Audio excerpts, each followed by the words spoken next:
just yet. But thank you so much for coming. We'll go ahead and get started. I know it's a little late, but people were still trickling in. It's kind of hard to find this room. So, well, my name is Jeff Taylor. I'm with the HIV and Aging Research Project, and we are the community engagement partners for the RID HIV Collaboratory, which you're going to be hearing about today, and who sponsored this meeting in collaboration with the National Institutes of Health, with a grant from them. And then a special thanks to Palm Springs Clinical Research, who very graciously agreed to fund the wine and cheese reception that's going to be happening afterwards, because the NIH will not pay for alcohol. So we wanted to make sure you guys got a chance to have a drink afterwards. That'll be upstairs for sunset on the upper deck. So we'd like to start the meeting. This is a community-based symposium with the camera. There we go. For the benefit of our people on Zoom. And we do have a Zoom audience, so thank you, everyone. If you have questions, please put them in the chat, and we'll make sure that everybody gets a chance to ask questions. And we'd like to start the meeting with the co-chairs of our Community Advisory Board for RID, Andy Kaytes and Lisa Diane. Thank you so much.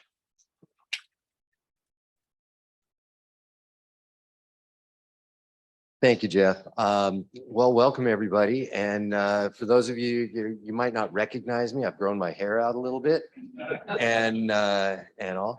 But we've got a great program today, and really looking forward to it. We're obviously offering a tribute to someone who we all know and love, Timothy Ray Brown, and all the fun and games is in my mind.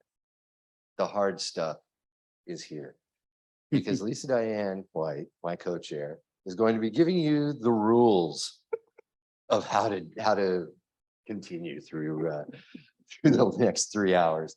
And anyway, I will turn it over to Lisa Diane and let her tell you the good stuff. I just have a few housekeeping notes. Again, I'm going to re-mention that we're going to have a wine and cheese reception afterward, and it's going to be on the second floor on the upper deck, and we'll be able to watch the sunset. And you will get drink tickets again at the end of the meeting. Now, restrooms are outside by the check-in table, and you need to push the door kind of hard. It's a little tricky, but you are allowed entry. So that's all I have for you. Thank you so much. And it's a pleasure to be here and to see and work with you all. I have a question. Can we bring the Zoom people to the sunset wine? Unfortunately, no, you can drink with us.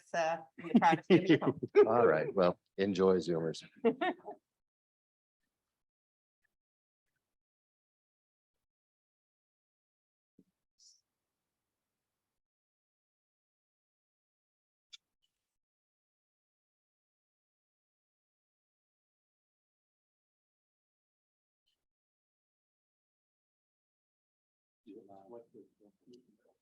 So give us a minute while we get the cameras up for the benefit of the people on Zoom.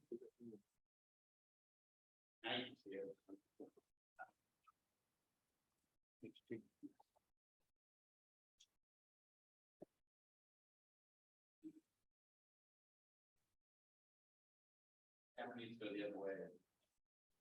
Shine on Steve. Yeah, sure. Okay, so we're going to begin with a video, a tribute to Timothy from a researcher named Nikki Klatt. Yeah, that's good.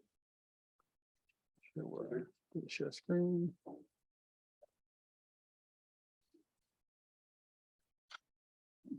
Here we go. So let's get this in full screen.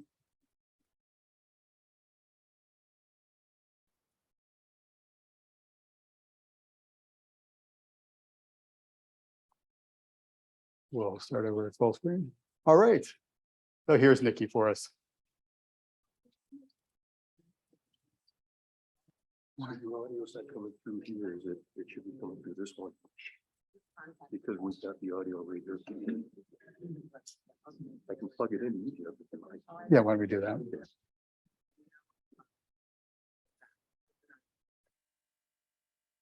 So before I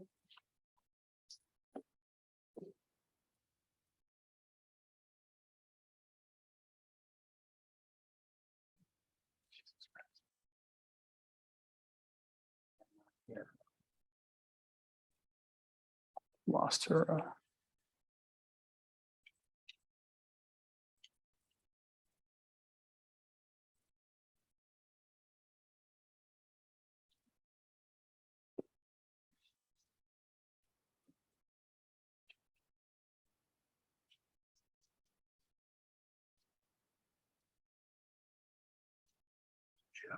Yeah, the audio is probably gonna come out headphone out, so you'll probably have to select it headphone out. Oh, Which okay. will be down at this bottom tree somewhere.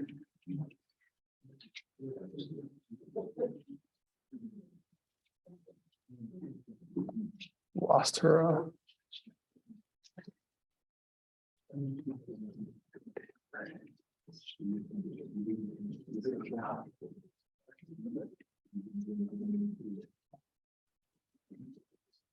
No, you can't pull up her video.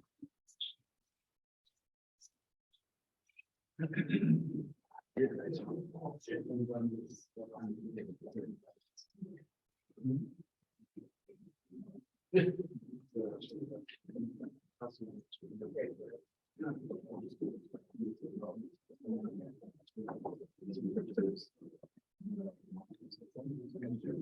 a whole audio button in the Zoom.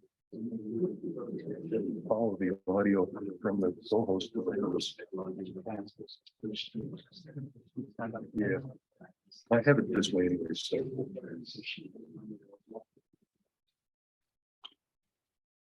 How do we?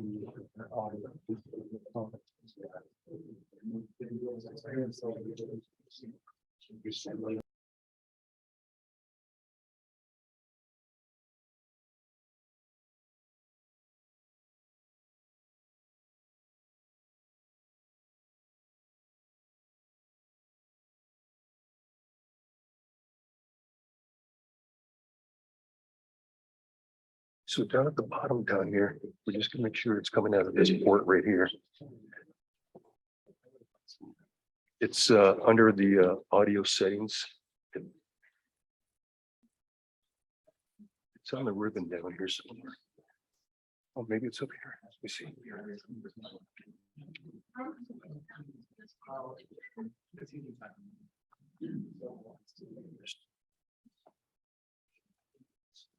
Yeah, you can go ahead.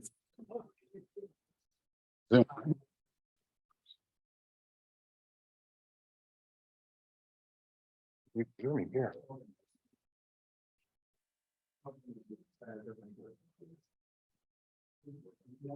See where it says more down here?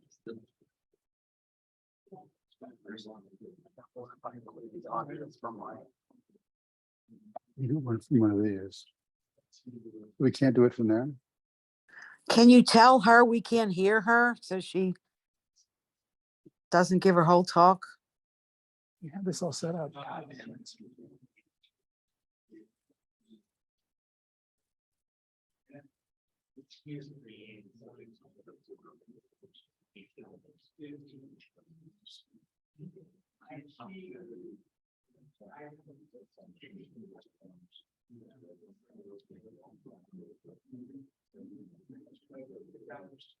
So Patrick? Yes.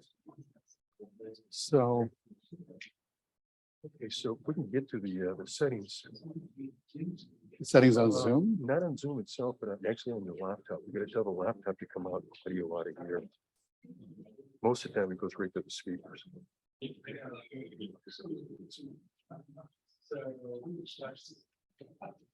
So which of these do I We're have? gonna be that one here.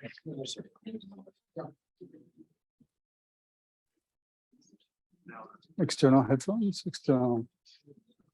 Yeah, we're on external headphones.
Miss you, Timothy.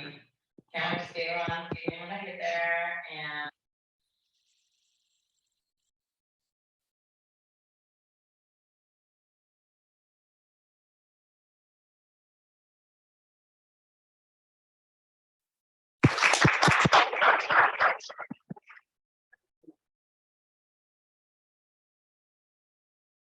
Great, thank you so much. Nikki is an amazing person, and then she'll be here later for the meetings we'll be having the next couple of days. But we're really excited to have her here. And next up is going to be Timothy's partner, Tim Hoeffgen, who's going to share some memories, and we'll have some photos up as well. So go ahead, Tim. Hi, everyone. Yeah, Nikki's video is great. Just Tim just loved to meet with researchers and activists, and just sharing his experience with everything he went through with the procedures to get cured of leukemia and HIV. And he also, talked about all the experiences afterwards with gut biopsies and everything else. And Tim was really just loved to interact with people, and he was in researchers and students, they were in awe of him, and he was in awe of them. And so it was just a really collaborative effort. And well, it's hard to believe too that it's been 2 years since he's been gone. Now let me use some slides up here.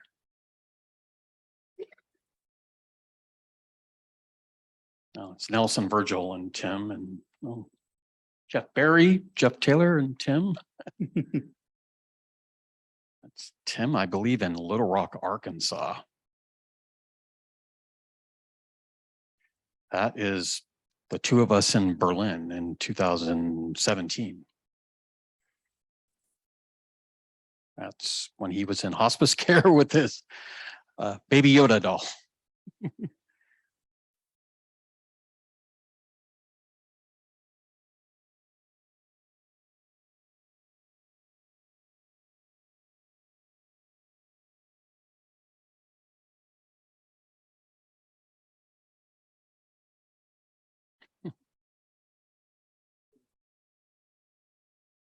Our own.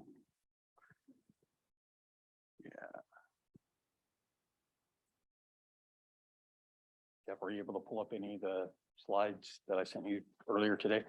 I have the ones from yesterday, so these are it. Yeah, they were. Okay. No, If it's you have everything. If you have them. No, that Oh, that's everything. Okay. Yeah. Yeah, like I said, he was a wonderful person and just loved to spread the message of hope, and that he really wanted everybody else to be cured, and definitely on a bigger scale where everyone could have access to a cure. So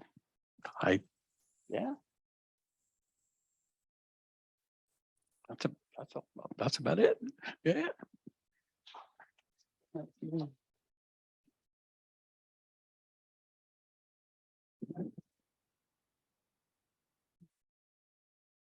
So one thing we want to announce that we'll be doing for Timothy is anybody who's been to Palm Springs knows that we have our PS Walk of Stars that honors various celebrities and humanitarians and so forth.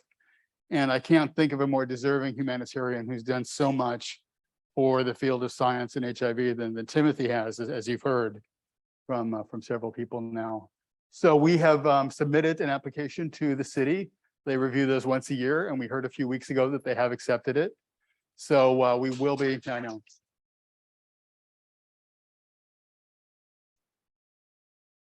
And unfortunately, the timeline didn't work out for doing it this year. They need time to actually carve the star.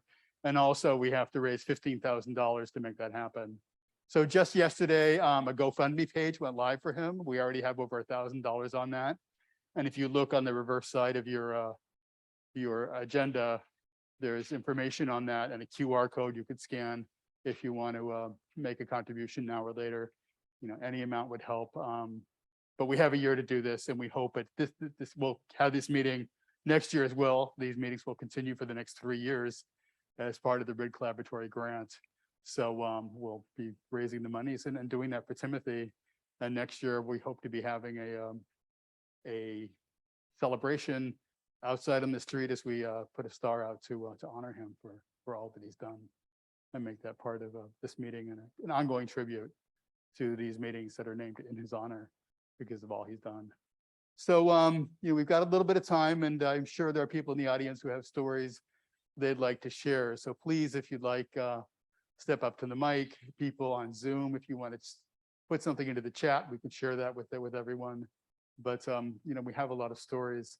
I'll start off by just saying that when I first met Timothy was right when he kind of quote unquote came out as a person living with HIV. It happened there wasn't a lot of fanfare at first. People think something that momentous would have been this huge occasion at a scientific conference that would have hit the media. And that's not how it happened. At big conferences, they have the big sessions where they announce the big science. So they have some smaller sessions as well. And then they have what they call posters. So it's a big hall and people put up their posters of the research. And this is stuff that they don't deem to be as important. Well, there was one poster from Germany about this guy who'd gotten a stem cell transplant, as you've heard. And they thought, they mentioned that his virus had not come back. They even used the word cure. And, going to the conference, there was all this buzz. It's like, have you seen this poster? Have you seen this poster? And you would go back in the corner of the poster hall where it was. All these people were clustered around looking at it, saying to each other, does this mean what we think it does? And sure enough, it did. So it really took a while for that information to kind of trickle out.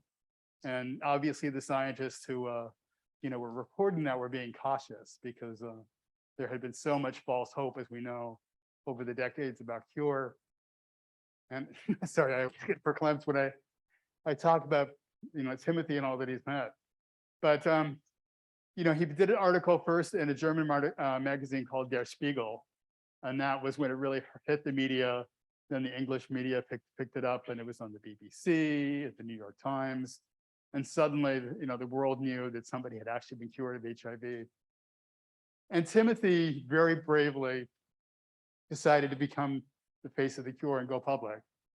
There was a media firestorm, and anybody who knows Timothy knows that he's not the kind of person to seek out the spotlight. He's very shy, very unassuming, but he knew that this was important, and he wanted to be the face of HIV. He kept saying over and over again, I don't want to be the only person cured. I may be the first, but I don't want to be the last. And I want other people to join my club. And so he did that. And a number of us met with him as an activist. He would go to meetings and be kind of like a deer in the headlights. And I remember the first time we brought him here to Palm Springs to speak at a Positive Light program. And our good friend Nelson Virgil, who you saw in some of the photos and has spoken here a number of times over the years, sat down with him and said, boy, we're gonna help you do this. So you're doing a lot. And so he sat him down and said, tell us your story. They wrote it down. They wrote a speech for him so he could actually, get in front of a crowd and talk for the first time. And I know, many of us are terrified to speak in public, and certainly it was a big thing for Timothy. And he did that. And then we learned, the best way for him to tell his story is just to be himself. So we'd sit him down in a, with an interviewer, and put him on a panel and let him tell his story. People would ask questions, so he didn't have to be up there, giving a speech. And he did brilliantly. He was just so funny, so insightful. He would tell jokes and interject as the scientists were speaking, and inject some levity into the situation. And he was just so charming and unassuming, and really was a wonderful ambassador for hope. And so we're really proud of him that he and Tim came to Palm Springs and joined the community.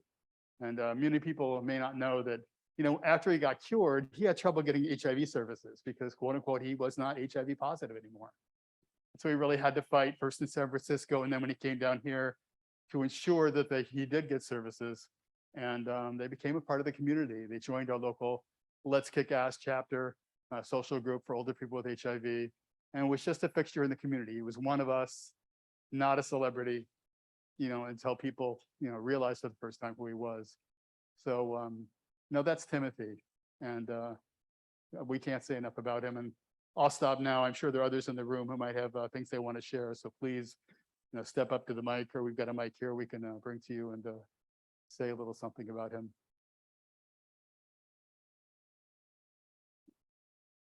Yeah, go ahead, Matt.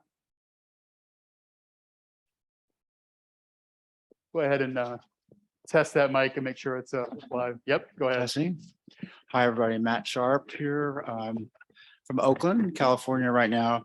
So Timothy and I first met on the Embarcadero in San Francisco. He had just come into San Francisco for the first time.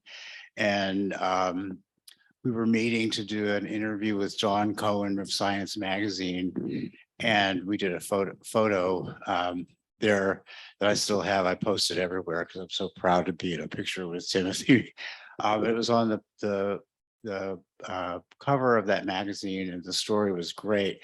They wanted to do a story that matched the experiment that I was going through with Sangamo on their zinc finger trial to try to mimic what happened with Timothy. And so they were trying to match. I had just gone through the study. Obviously, I didn't get cured or partially cured, but I did have some good side effects from the study, which basically increased my T cells.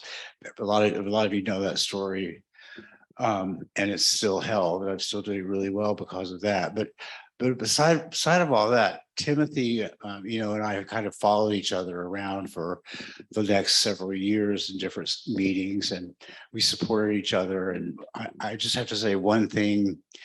We were at a meeting in Seattle at the CAB there, town hall, and Timothy and I were speaking, and this is how humble he was. At one point, he got up at the front of the room and he said, I'm not the hero here. There's a hero that's on this panel with me, and that's Matt Sharp. He's done exactly the same things that I've done, or similar things that I've done, and given of his body and his time.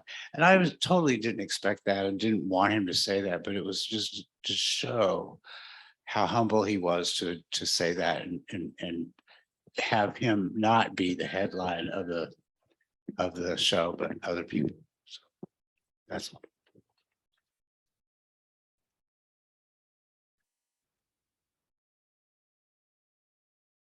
Anybody else?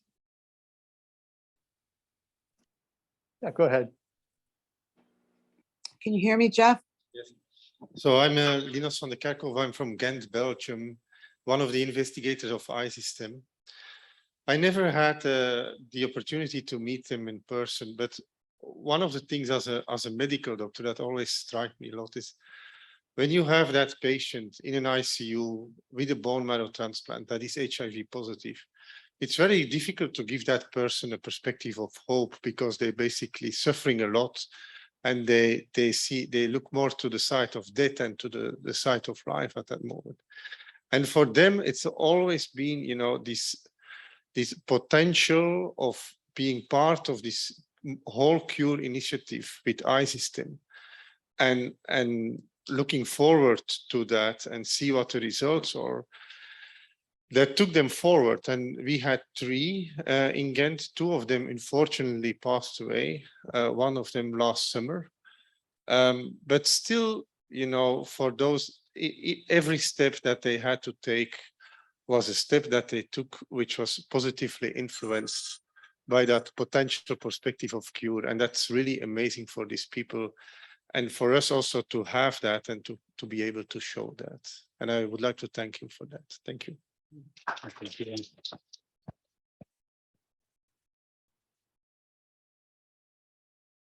Raymond, go ahead.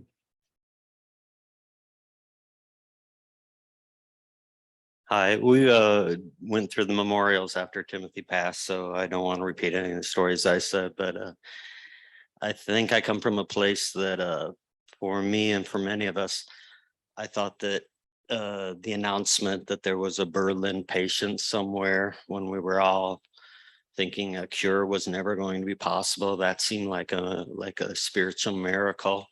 And then we were immediately like, well, how come we're not seeing this guy? It can't be real, it can't be real. And then one time I was up in San Francisco, just on a trip, then Nelson Virgil posted, hey, if anybody's in San Francisco tonight, the Berlin patient is going to be making an appearance. And so I was able to go over there and see and meet this guy. And within 2 seconds, he was talking to me, and he said his favorite name was Raymond because it was his middle name. And we never looked back. And from the get-go, I started saying, well, because they put him in, most of you don't know, it was mentioned here a little bit, but after he got cured and they brought him to America, they didn't do much for him. I mean, they dropped him off in America, said, here's $50 and take care. So I immediately was like, well, we got to get you healthy. But I immediately started talking about Palm Springs and thinking, oh, well, that's another thing. You know, he doesn't know anything about Palm Springs. And then sure enough, he started, so what's this Palm Springs like? And so over the course of the next year, and this is why I wanted to talk today, was because he bounced around a little bit and was in Vegas by Henderson, Nevada for a while. And then he came. And then he came here, and one of the biggest things was at the conference that Paula had, and right here in this very room was like, I think the first time where he was like, wow, I'm the Berlin patient and I'm going to be okay. So he got pretty darn healthy here. And I just want to thank the people of Palm Springs, because you were really his friends. You didn't treat him like a science experiment or nothing. You were really his friends, and he loved Palm Springs.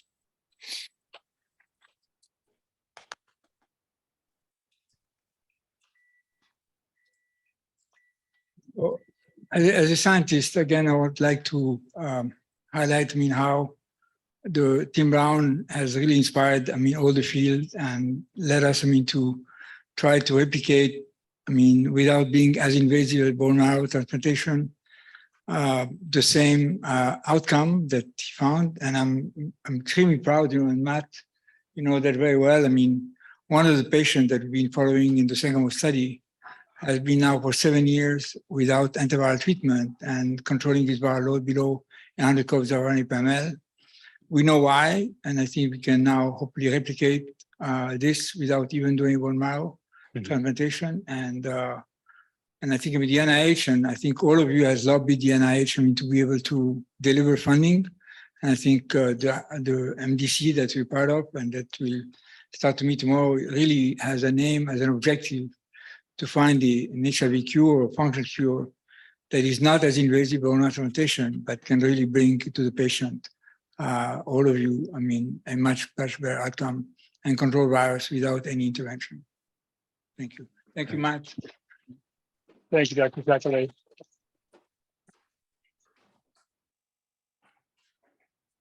So let's see, on the screen up there, I'm sharing some photos that I had. And this is from the Cure Conference in Mexico City, just before the International AIDS Society Conference in 2019. And you see, Timothy, that was kind of the context in which he would give his talks. And I don't have a good picture of the audience, but it was a nice sized auditorium with everyone in rapt attention at his story. And so here he is with a few of the scientists and researchers that helped support him. But and it was really funny. I got to know Timothy as a friend in a home context in Palm Springs here, and before I saw him on the world stage, and then how people reacted to him. And so at this particular conference, he was a featured keynote speaker.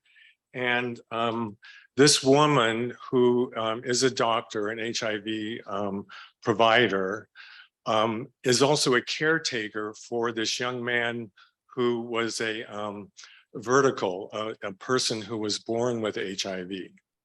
And he heard that Timothy was coming to speak, and he had to go see this individual, this man that was inspiring, that gave him hope. And he didn't speak English, so the lady interpreted for him.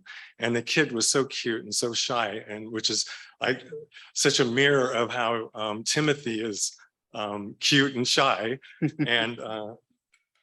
And she was sharing that he had dedicated, when he heard about Timothy's story, maybe about a year before they met, he then dedicated himself to be an infectious disease doctor and to find the cure, because he knew that the cure was out there if Timothy could be that.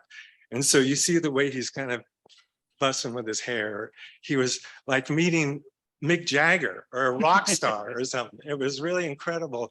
And then, so then to be the fourth person in that context and be able to be in that energy, the great energy that Timothy gave out, the energy this little kid was also starting to give out to the world. It was just a privilege to have known him and to share that kind of experience. So thank you.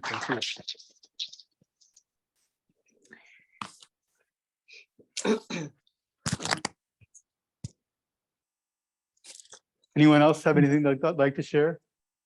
Can go you ahead, hear me, Dennis. Jeff? We'll need to. Can you hear me, Jeff? No. Hi, everybody. I'm Dennis. I've lived here 15 years now. I first met Tim and Timothy quite a few years ago. They were still living in Las Vegas, and I knew about them beforehand from Raymond Bordeaux, who just spoke here so beautifully about Timothy reminiscing. And I knew that Raymond had told me we've been good friends for 15 years since I moved here, about him having met the Berlin patient, Timothy Ray Brown, and how close their friends they were. They're friends and they're keeping in touch. So he liked to tell me that quite often. And finally, Jeff Taylor had one of his events with the HARP. I don't know if it's HARP, it was the Pause Life over at the Annenberg Theater, Eisenhower Medical Center, the HIV and aging events we do annually. And Timothy was there on one of the occasions. And I had just gotten out of the hospital after 20 days and had to learn to walk again. I was in a walker, but I go to every conference I can to keep abreast of what's going on with HIV care my whole life, most of it. And so but at some point, up front row seated there at a table, dining table, while the speakers were speaking, I had to go to the bathroom. So I had to hobble out there through all the tables very slowly, awkwardly, went to the restroom. On my way back, I stopped. There's a little, before they had the food for everyone. So I went in there to see if there's a snack or some water to get. Went there and there's one person sitting at a table and he'd already spoken. It was Timothy. And he spoke at the event before I went back there. And I thought, well, I'll get up my nerve. And I went back there to get my water thing. And he saw me and he said, hello. So I hobbled over and talked to him. He had me join him. We sat there, had lunch or food together, got to know him. And then having met him through Raymond as well, Timothy and Tim, I met them at a social event here, one of the popular places in town for a lot of us. And I got to know them more socially than I did as anything else. But I never, the whole time I met Timothy, he was just a real person, a real genuine person. I never know, he's so humble and shy, like everyone said. But I never thought of him as a Berlin patient. I mean, that was a phenomenal thing. I knew he was, because I've been positive and full-blown progressive age since '88 on disability. And so it's a moving thing. But anyway, the thing I want to say up here, if I came up reason, I wanted to add a little levity to this. Now, Jeff was talking about the people that had written the speeches for him, when he had to overcome shyness and take on this role globally as a person cured by AIDS, the Berlin patient. So over a few years after I met them, and at one point though, before I'll step back, Tim and Timothy were still living in Las Vegas, and they asked me, is there any way I can help them find a place to move to Palm Springs? They want to move out of Las Vegas, move here. And so I was living at just the Sunrise behind the AP for 4 years in a one-bedroom condo, and it's all solar. And so I went there, I talked to the property manager, and she said, I don't know, you have to talk to DAP. Went back, talked to Monica Atchison or someone, and presented the idea to them about the Berlin patient wants to live here. Can they get on the waiting list for these apartments? And she said, nope, because he's not HIV positive anymore, like Jeff said. And I thought, that's outrageous. And over the years that Timothy and Tim lived here, and all the Pride Parade events and all the places they're going around the world every year, getting hosted to go over and speak about HIV, Pride festivals and parades everywhere in big cities. The fact that he lived here this long and considered Palm Springs his home, I always thought that they're doing more for him, just a bench in the park, which is wonderful. But at least they put the memorial stone up in San Francisco for him. And I was happy about that. But the thing was at these events, I heard him speak at about 3 different medical events over a period of about 4 years. And every time I go there, first time I was shocked at first because I saw how shy he was. And it's funny, no matter where I go in town, wherever I'd be and see Timothy, he could be across 100 people and he'd see me and he'd hobble over, he'd walk over like that, like a little man from a Trouble Nut show. We all have deficits from our HIV, it's taking a toll on a lot of us. But anyway, he come over there, just come over and greet me, I'd stand up and give me a hug and give me a kiss. And he did that without fail every time I saw him. And Tim and I and Timothy, we became closer friends. And I'd see them at these events, but these speaker meetings, Timothy would go up there with his papers at the podium under the spotlight. One of these meetings, it's all doctors and researchers and nurses working with HIV care. And he went up there and he starts to tell a story. He's reading nervously. And all of a sudden, at some point, about 10 minutes into it, there's a stack of papers in his hand. A couple of them slide out. He stoops over, pick them up off the floor, and then they all fall down. And then it takes about 10 or 12 minutes before he can stack them back up, get them in order. And under the spotlight there, the pressure of that, the stage fright is terrible. And so I really empathized with him. But the funny thing was, it became humorous for me because on 3 different occasions at speaker events, he dropped his papers each time. And so it's almost like a Charlie Chaplin thing. And the other thing I want to say, and I probably shouldn't say this, I mean, it may be a little inappropriate, but knowing Tim and a lot of us don't know him more personally, I think he'd be laughing at this too. When I found out about when I checked in here, I scanned the barcode about the Memorial Star Walk of Fame here. I thought, well, instead of sidewalks in Palm Springs downtown tourist area, they should put it, well, a smaller crowd would see it, but at a certain resort here, in one of the rooms on the floor, that'd be more appropriate. But more people. Anyway, I think Tim would like that. Thank you, Dallas.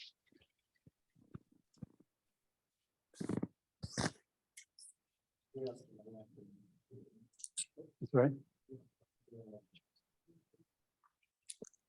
So anyone else have anything they wanted to share before we Jeff, I wanted to just show. Yeah, there are the slides up there. Oh, good. From earlier.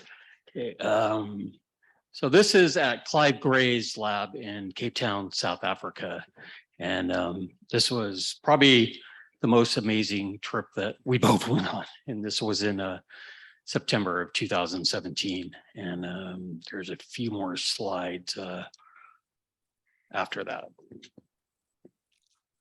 Oh, and this is at the Desmond Tutu HIV Center, where a bunch of students with HIV were at, and Tim spoke there, and that was just an amazing experience. And that's a colored version. So I just wanted to show those really quick because that was one of the highlights of his life, doing that trip. Great, thank you, Tim.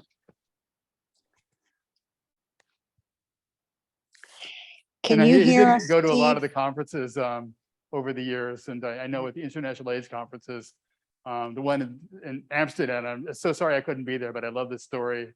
Afterwards, they have a no pants, no problem party for the community that people attend, and Timothy and some of the researchers went, and Timothy had no pants and no problems, and really enjoyed himself. And there are a lot more other stories that we can't share here, but maybe at the reception after a few drinks we can share those as well. So one last thing I'd like to share about Timothy is when his cancer unfortunately returned. You know, it's ironic that he was cured of HIV, but they couldn't cure his cancer, and it came back, and that's what eventually took him from us.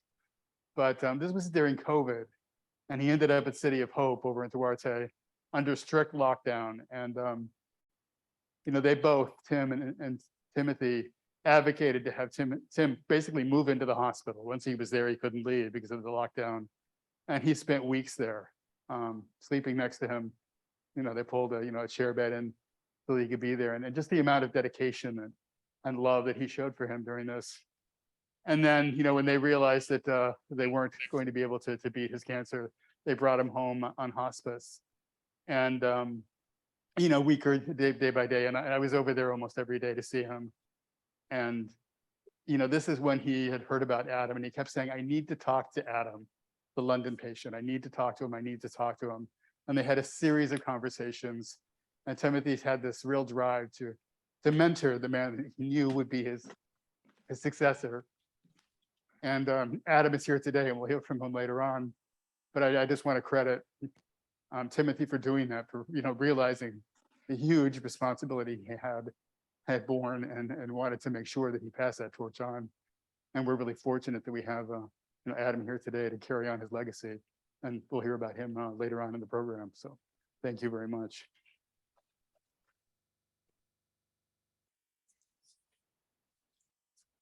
So next up, we will have the researchers come up and talk about cure research and kind of where we're going to go. And so doctors Sumit Chanda, Paula Cannon, Linus van der Kove, and Corinne Dubé, who mind coming up to the stage. And we can start talking about the research that we'll be doing to see if we can't create more Timothys. So.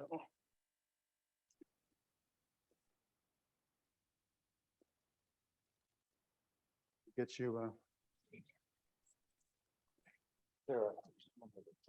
Okay, yeah, do you want to go ahead and put Linda D on? And she had something she wanted to share.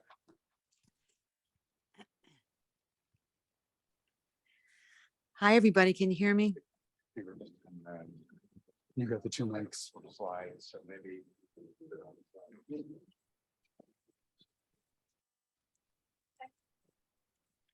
Hi, can you hear me? No.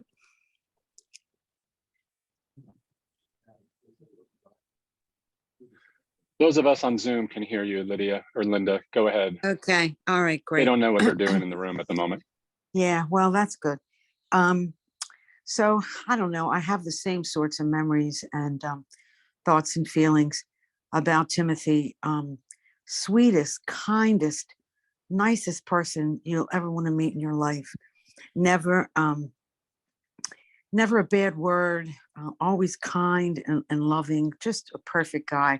What I've been to a lot of meetings with him, but what I remember the most was his 10th anniversary.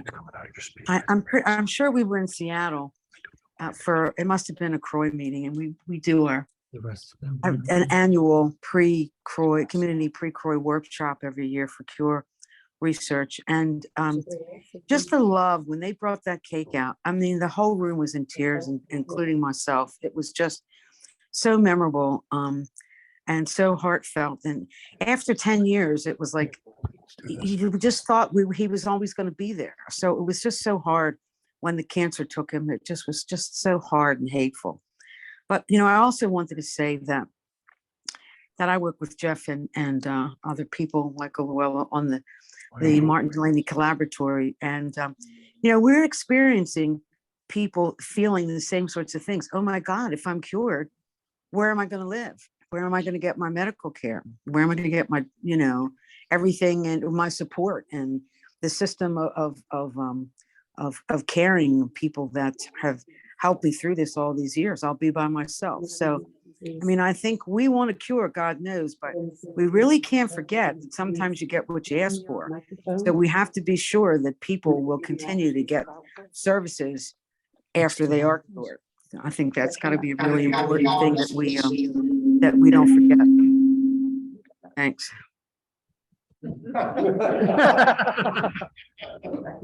Great, thank you, Linda. We were having trouble with getting your audio in the room, but I'm sure the Zoom audience heard. Thank you for that. We'll save it for the recording. But thank you very much. You're welcome. We need to get the chairs a little more in camera. Okay, so. Okay, we just need to get them part of the camera. Yeah, we'll just get the chairs a little more central so the Zoom audience can see you. But we're gonna have the slides, so let's. You want to do the slides first? Because we are not invincible. Okay. Yeah, that works. That works. Make sure I have the right version. Most recent one you sent.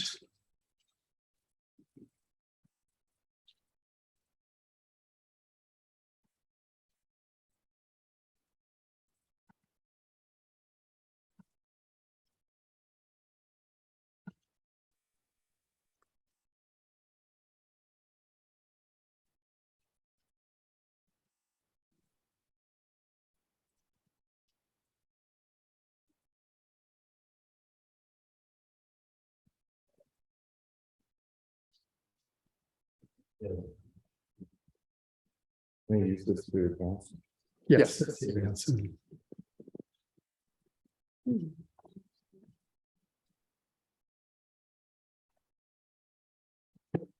going to, you need to do it from Zoom. Yeah, sure.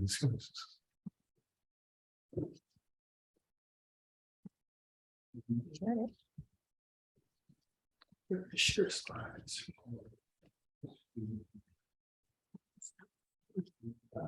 Awesome. Cool. Or you can, it's actually a different one, you know, the PowerPoint one might be easier. Yeah, that would be the Yeah, Or do you stop, can- stop share, download that. go back into share screen. It's that one. Yeah. And then. There you go. Oh, I know how to do I'm this. impressed. Very impressive. Multiple talents. All right, great. Thanks, Jeff. Thanks, everybody, for coming. We really appreciate you joining us for this community event for RID HIV.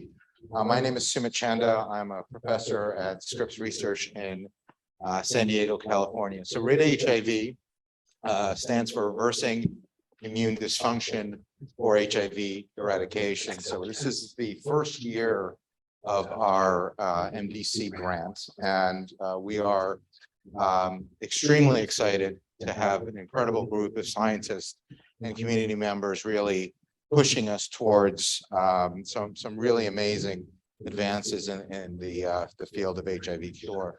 And I'm going to give you a little bit of a background of what we're doing. I don't want to get into the weeds too much, but would rather have this be a more open two-way dialogue with the scientists that are going to come on stage in a little bit.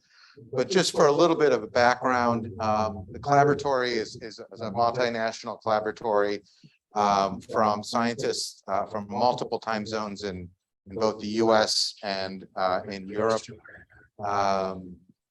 The community outreach portion of it is led by Jeff here, who's done just an amazing job of putting together a community advisory board. The RID HIV team is led by myself, Paula Cannon, and Rafiq Sakeli from Emory University.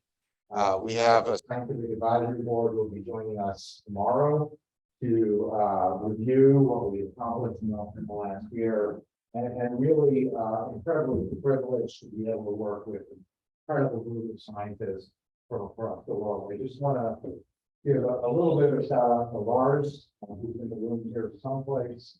So he is up there. He has all the red mask and the red shirt. He's the program manager for RID HIV, but also really went above and beyond to help organize a lot of the events that we're having in these couple of days. And I think Jeff put together probably what is easily the best community advisory board of any MDC. So we're very proud to have the members here really giving us important insight into guiding our science. And I'm happy and appreciated that many of you could fly out here to Palm Springs to be with us today. And much like our science, the community advisory board really has a great geographical diversity. So we're able to get really input and perspective from a number of different places from around the world that will help guide our science for achieving the goal. So what are we doing in RID HIV? So this is just a graph of the history of the HIV pandemic and epidemic. And as most of you can appreciate, the introduction of PARP, or highly active antiretroviral therapy, was really a watershed event in the pandemic, and really one of the greatest achievements of modern medicine, in my opinion. But what it did was really turn this disease, which could have been a death sentence, into a chronic manageable disease. But what happened was then now we have a population of people who are living with HIV, but not progressing to AIDS. So the question really is, okay, well, we have these great drugs and great medicine. Why is PARP not a cure? Okay. And As you all know, that art is something that you're gonna have to take for the rest of your life. Because once you come off antiretroviral therapy, the virus will rebound and reestablish infection. And why does it do this? The virus is very good at hiding in our cells. And as soon as you withdraw the medicines, the virus can reawaken and reestablish infection. Another piece of the puzzle here, and it's something that our collaboratory is very focused on, is the immunological insults that are caused by the virus. People living with HIV have early aging of the immune system. They can have chronic inflammation and chronic immune activation, and this is not reversed by taking medication. And what we believe and what we hypothesize is being able to restore some of these immune functions not only will allow people living with HIV to have a better life, but also this could be the key to controlling viral rebound after cessation of heart therapy. So really, that's what we're looking into, right? We are taking focusing our scientific endeavors to understand what are the immunological changes that happens after being exposed to HIV, and then formulating strategies to try to reverse or restore those immunological changes so your immune system can get back to what it was before it encountered the virus. And coupling that with strategy to reduce the HIV reservoir and eventually combining the virus from each of these different projects to establish a curative reservoir.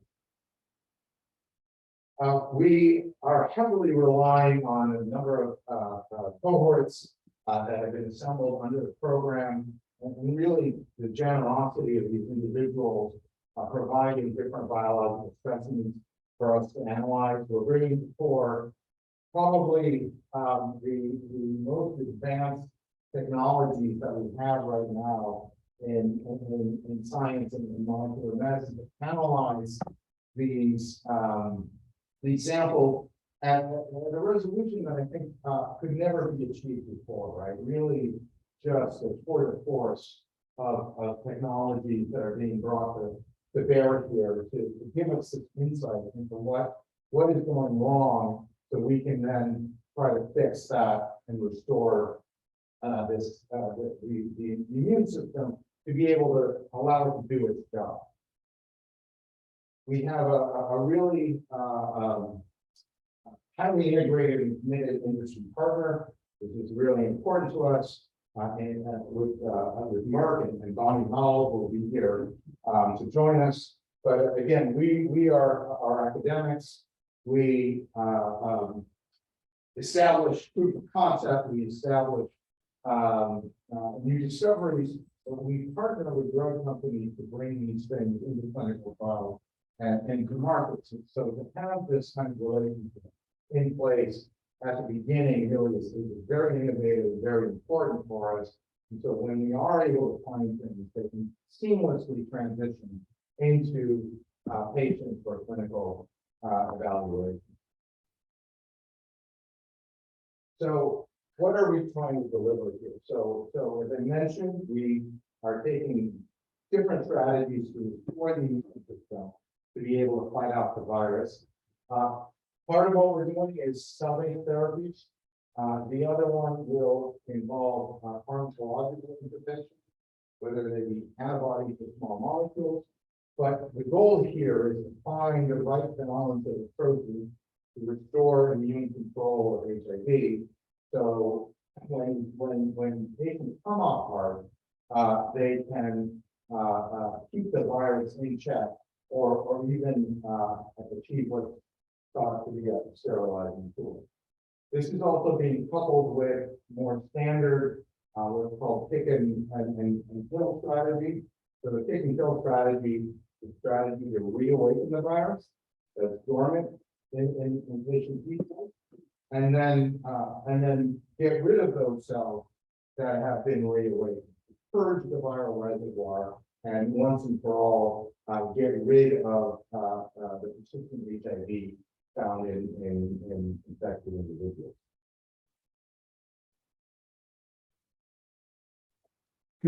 You people. Yeah, go back to the and, great.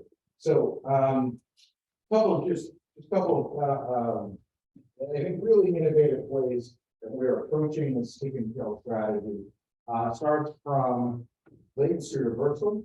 So Lars, as I mentioned before, discovered a new pathway, a new molecule that seems to be able to more safely reawaken the virus without causing the toxicities that have been associated with other classes of latency reversal.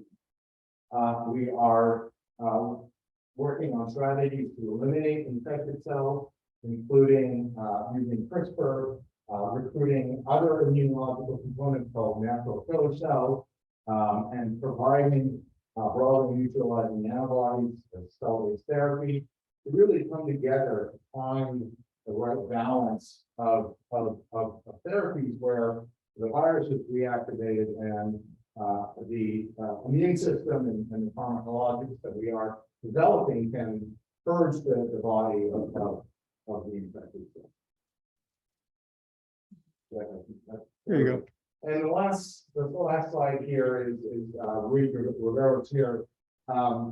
We have so many things going on, so many different pieces, so many different potential strategies. Knowing exactly which ones fit together to provide an optimal therapy is going to be difficult. So this is where we're relying on highly advanced mathematical modeling that Ruiz is really pioneering to tell us what are the real combinations of therapeutic strategies that we could put together to achieve an optimal curative regimen. And what we're doing in RID HIV is doing this basic research, testing our strategies in animals and non-human primates, and then hopefully progressing things into clinical trials. But what we need is, while we're developing these, input from the community.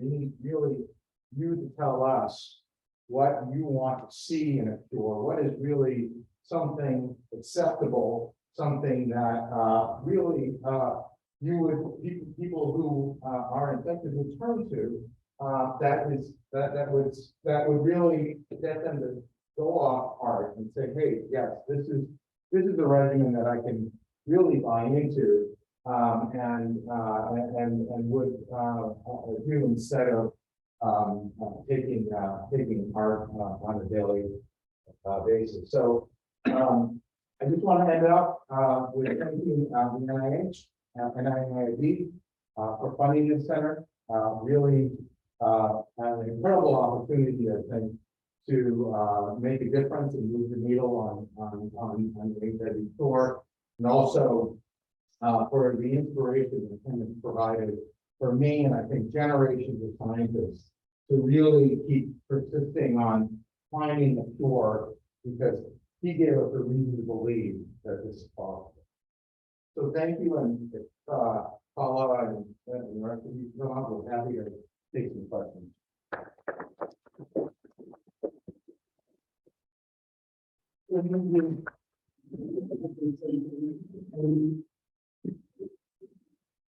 Switch it. No, the screen is going to go forward. We have to switch to the camera. Are we switching this? I think that's it.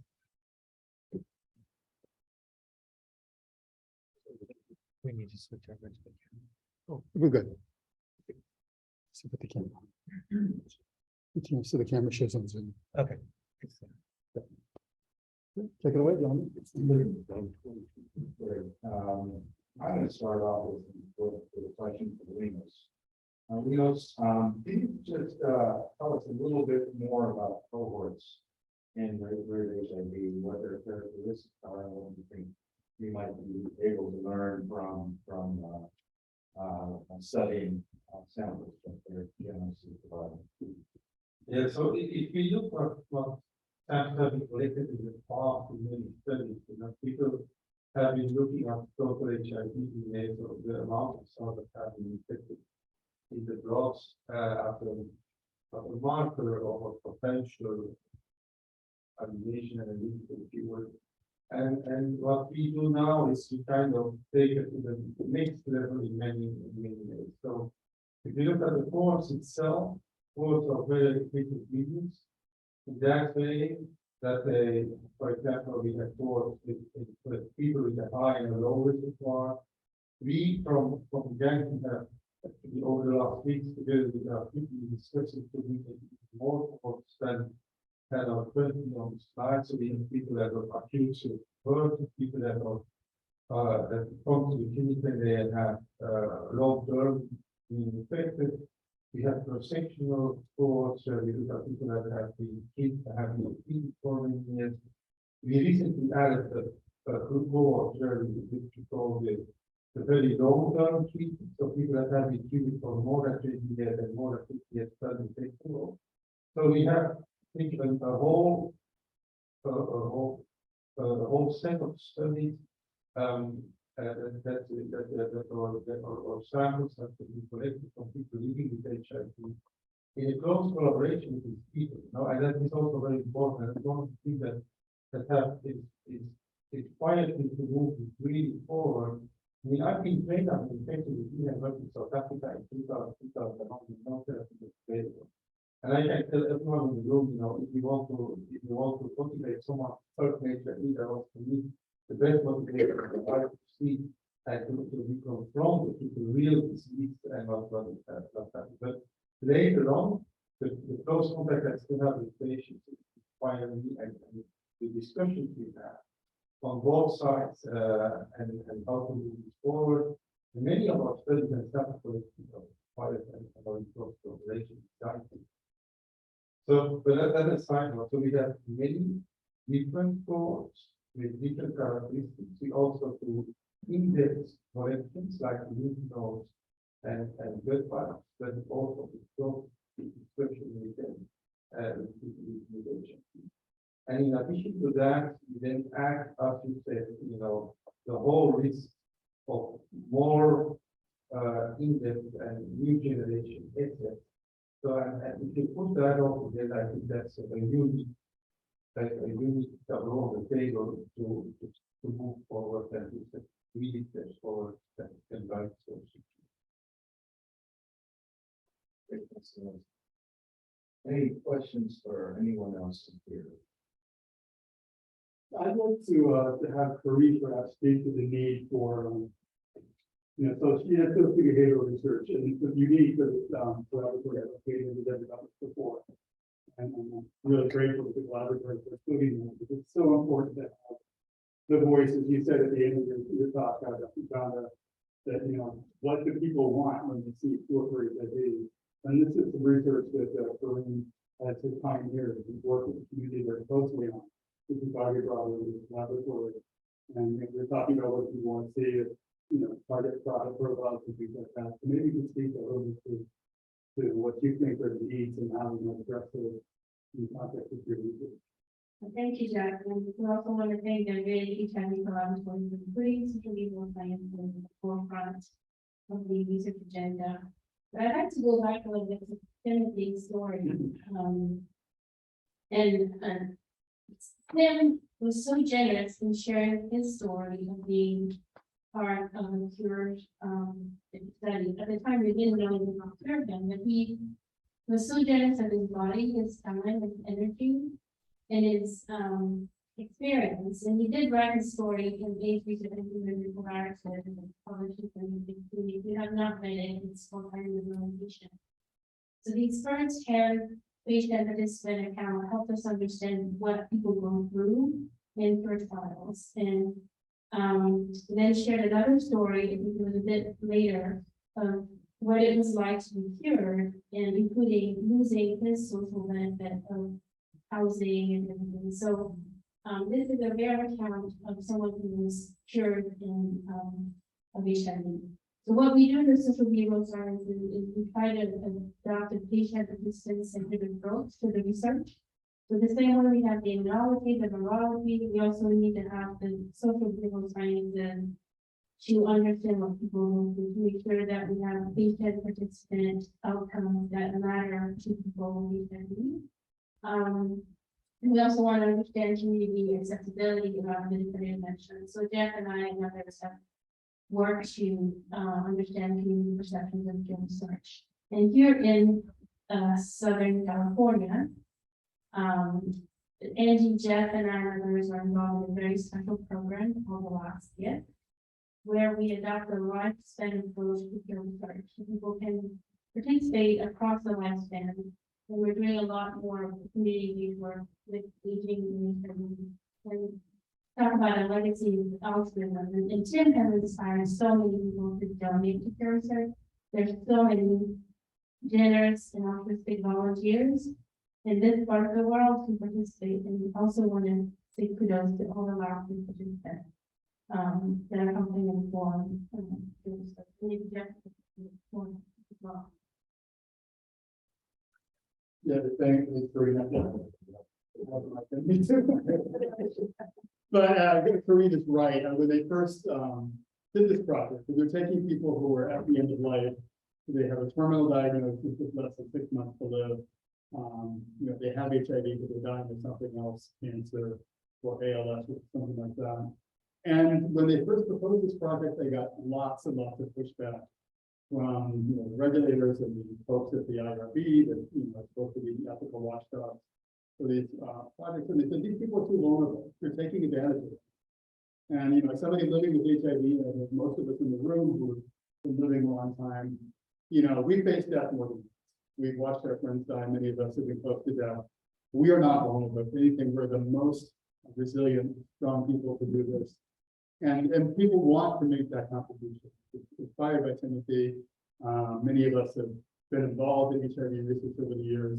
And now as we get older and have our aging comorbidities, we're lucky to be alive, and now we're old people or older people, we don't qualify for most HIV research because there are too many complications, right? And this is one opportunity where we can really make a difference. And they can study a lot of the, the interventions that we're talking about without risk. Because they're dying anyway, people can make that choice for themselves. So it's really important that we really spearheaded interviewing potential patients, partners, everybody involved in the project to really demonstrate how important this is and is responsible for making it happen. And I think we can do the same thing in collaboratories like this, where we really ask people what they want, what they're willing to do. Because early care research like this, if you sign up for a trial now, you're not going to do it. We're going to be looking for one piece of the puzzle to see how that works. And if it does, then how we can combine that with other parts of that puzzle. So we can get a combination, just like we had a combination of, medications to stop HIV to get the cocktail that is keeping us alive. They're going to have to do the same thing with the immune system and how they put those pieces together. So it's so important that to be able to have people who are engaged, knowledgeable, committed to doing that. And that's why, we have the emphasis on having CAB, community people involved in social science research to kind of really quantify that in a scientific way so that we can make this happen and do it right.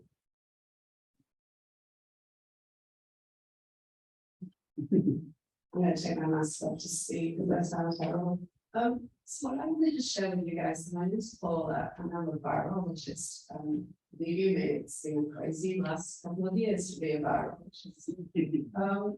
And one of the things I've learned by being part of RID HIV, I wanted to share with you because there's a lot of focus in RID HIV on thinking about the immune system. And again, because I'm a virologist, I used to think of HIV as a disease because you get this virus, it's all about the virus. But what I've learned being part of this collaboratory is that it's not. It's this dance between the virus and your immune system and the changes, some can be pretty subtle, that are caused when you have HIV. And we all have the same elements in our immune system, but we all have different types of immune systems. I mean, you guys know some people, can't go outside without sneezing, if they have allergies, the rest of them are just like, oh, I can breathe in pollen and sneeze at all. So we're all a little bit different. And that probably explains why, even though everybody who's living with HIV is basically the same virus inside of them, people respond differently, people's immune systems respond differently.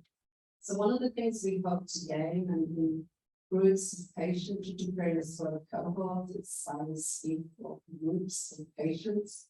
We know in Belgium, we have groups of patients from Spain, from all over the United States. And what we're starting to learn is, just like we all have different allergies, these people all have kind of a different response to HIV. They have, we're starting to put them into buckets of different names. So you probably have all these things like controllers, elite controllers, post-treatment controllers, yada yada. Even I need a cheat sheet to remember some of these differences. Okay, but there's all these differences, and what we're trying to figure out is what underlies those differences. What are the subtle changes? Are there different chemical signatures we can see in people's bodies? Are there different microbiomes? The bacteria you have in your gut. I mean, everybody's thinking about microbiomes lately because we're starting to understand that the bacteria that live in our bodies actually they're kind of like another organ, and they have a profound influence on health and the health of our immune system. So we're also seeing that different people with the same virus can have different types of microbiomes.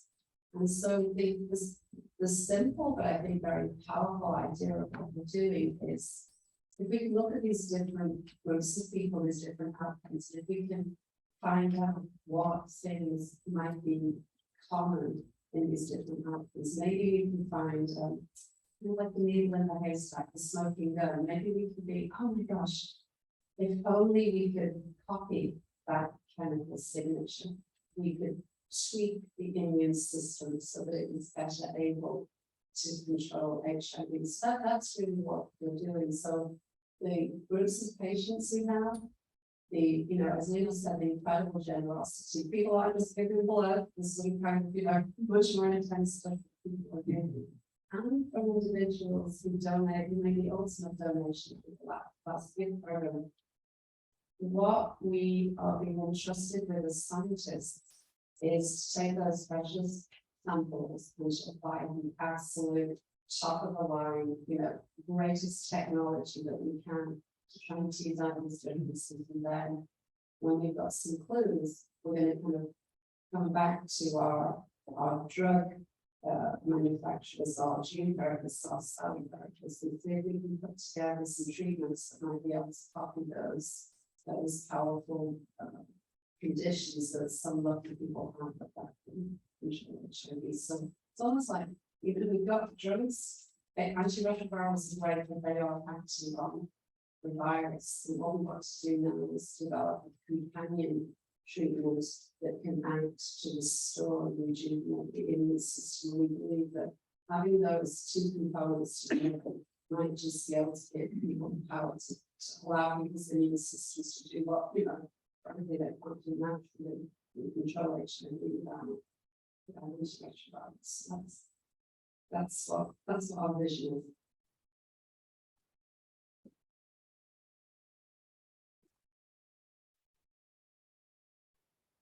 Great, thank you all for sharing your vision of what research we should be doing to try to find a cure. So now is the chance for people in the audience to ask questions.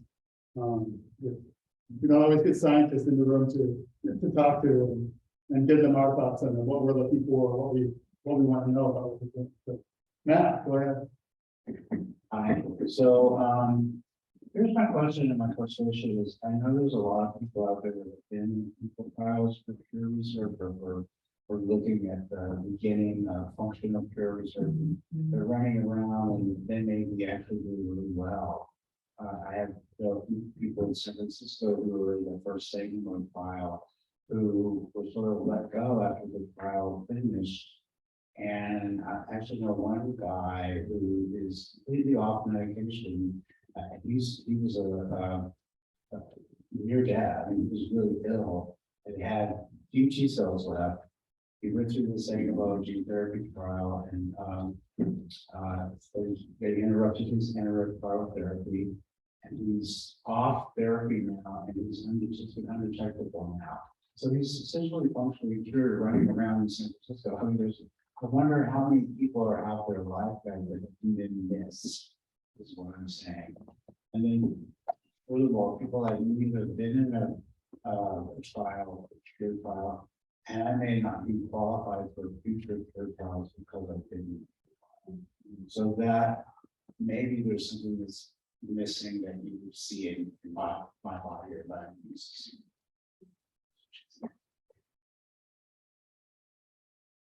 So, yeah, two very valid points, concerning follow-up, I think that's, I cannot say too much about that because it's in Europe it's probably different than in the US still.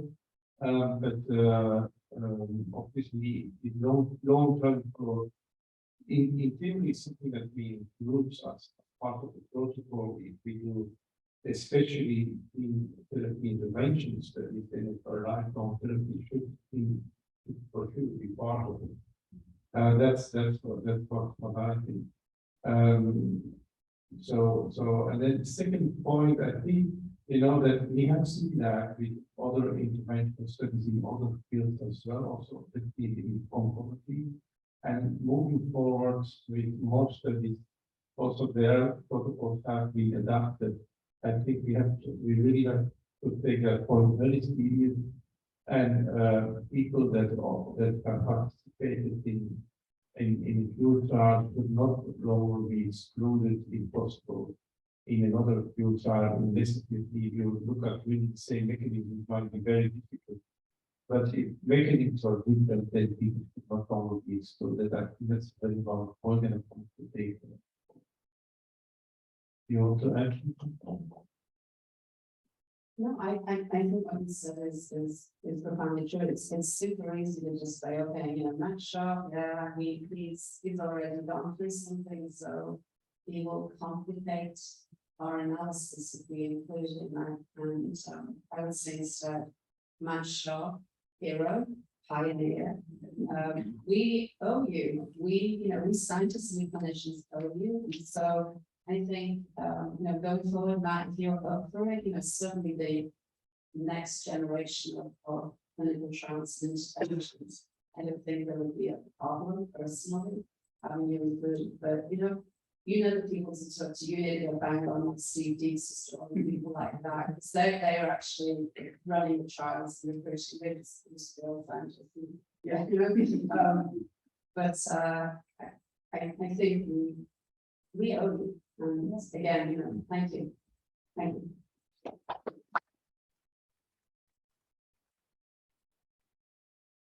I think the thing that I may, one of the more exciting projects for you in collaboration with the community is to interview people who've been through cure trials.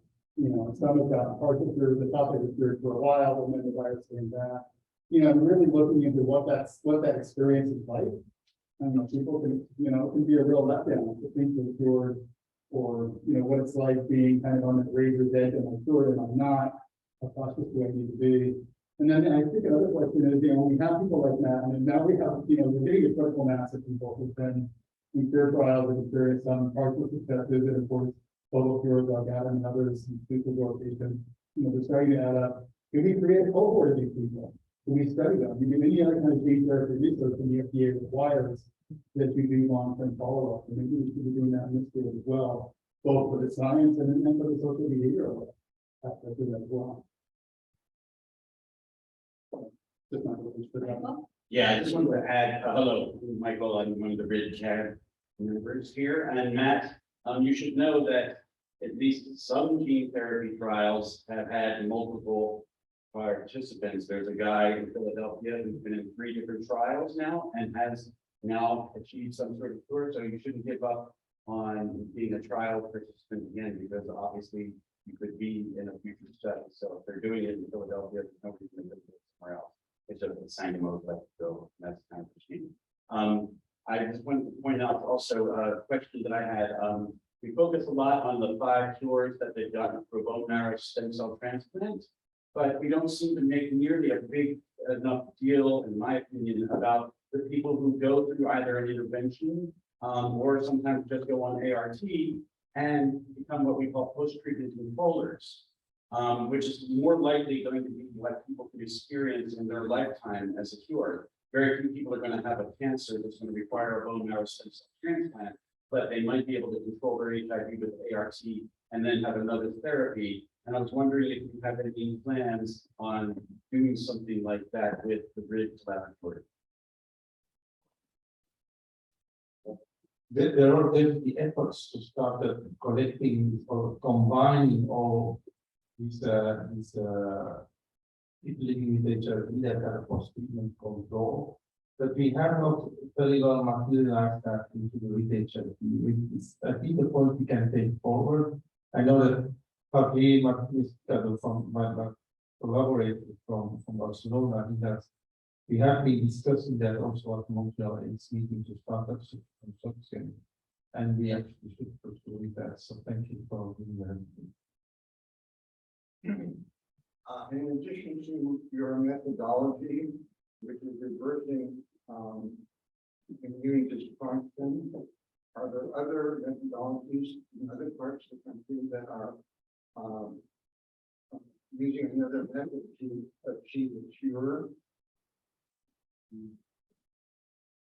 Yes, so one of the things, so RID HIV is one of what's called the Martin delay collaboratory, and there are thank you. So I mentally counted. There's actually 10 of these spread around the country, and they all have a little different emphasis and approach, using different expertise and different opinions about what would be helpful.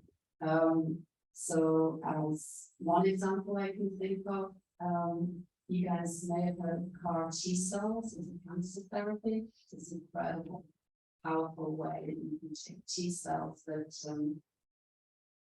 are not killing the cancer, they're kind of falling asleep on the job, and you can kind of take them out of the body and engineer them so that they can now recognize the cancer, pop them back in the body, and they're curing people, especially from blood cancers.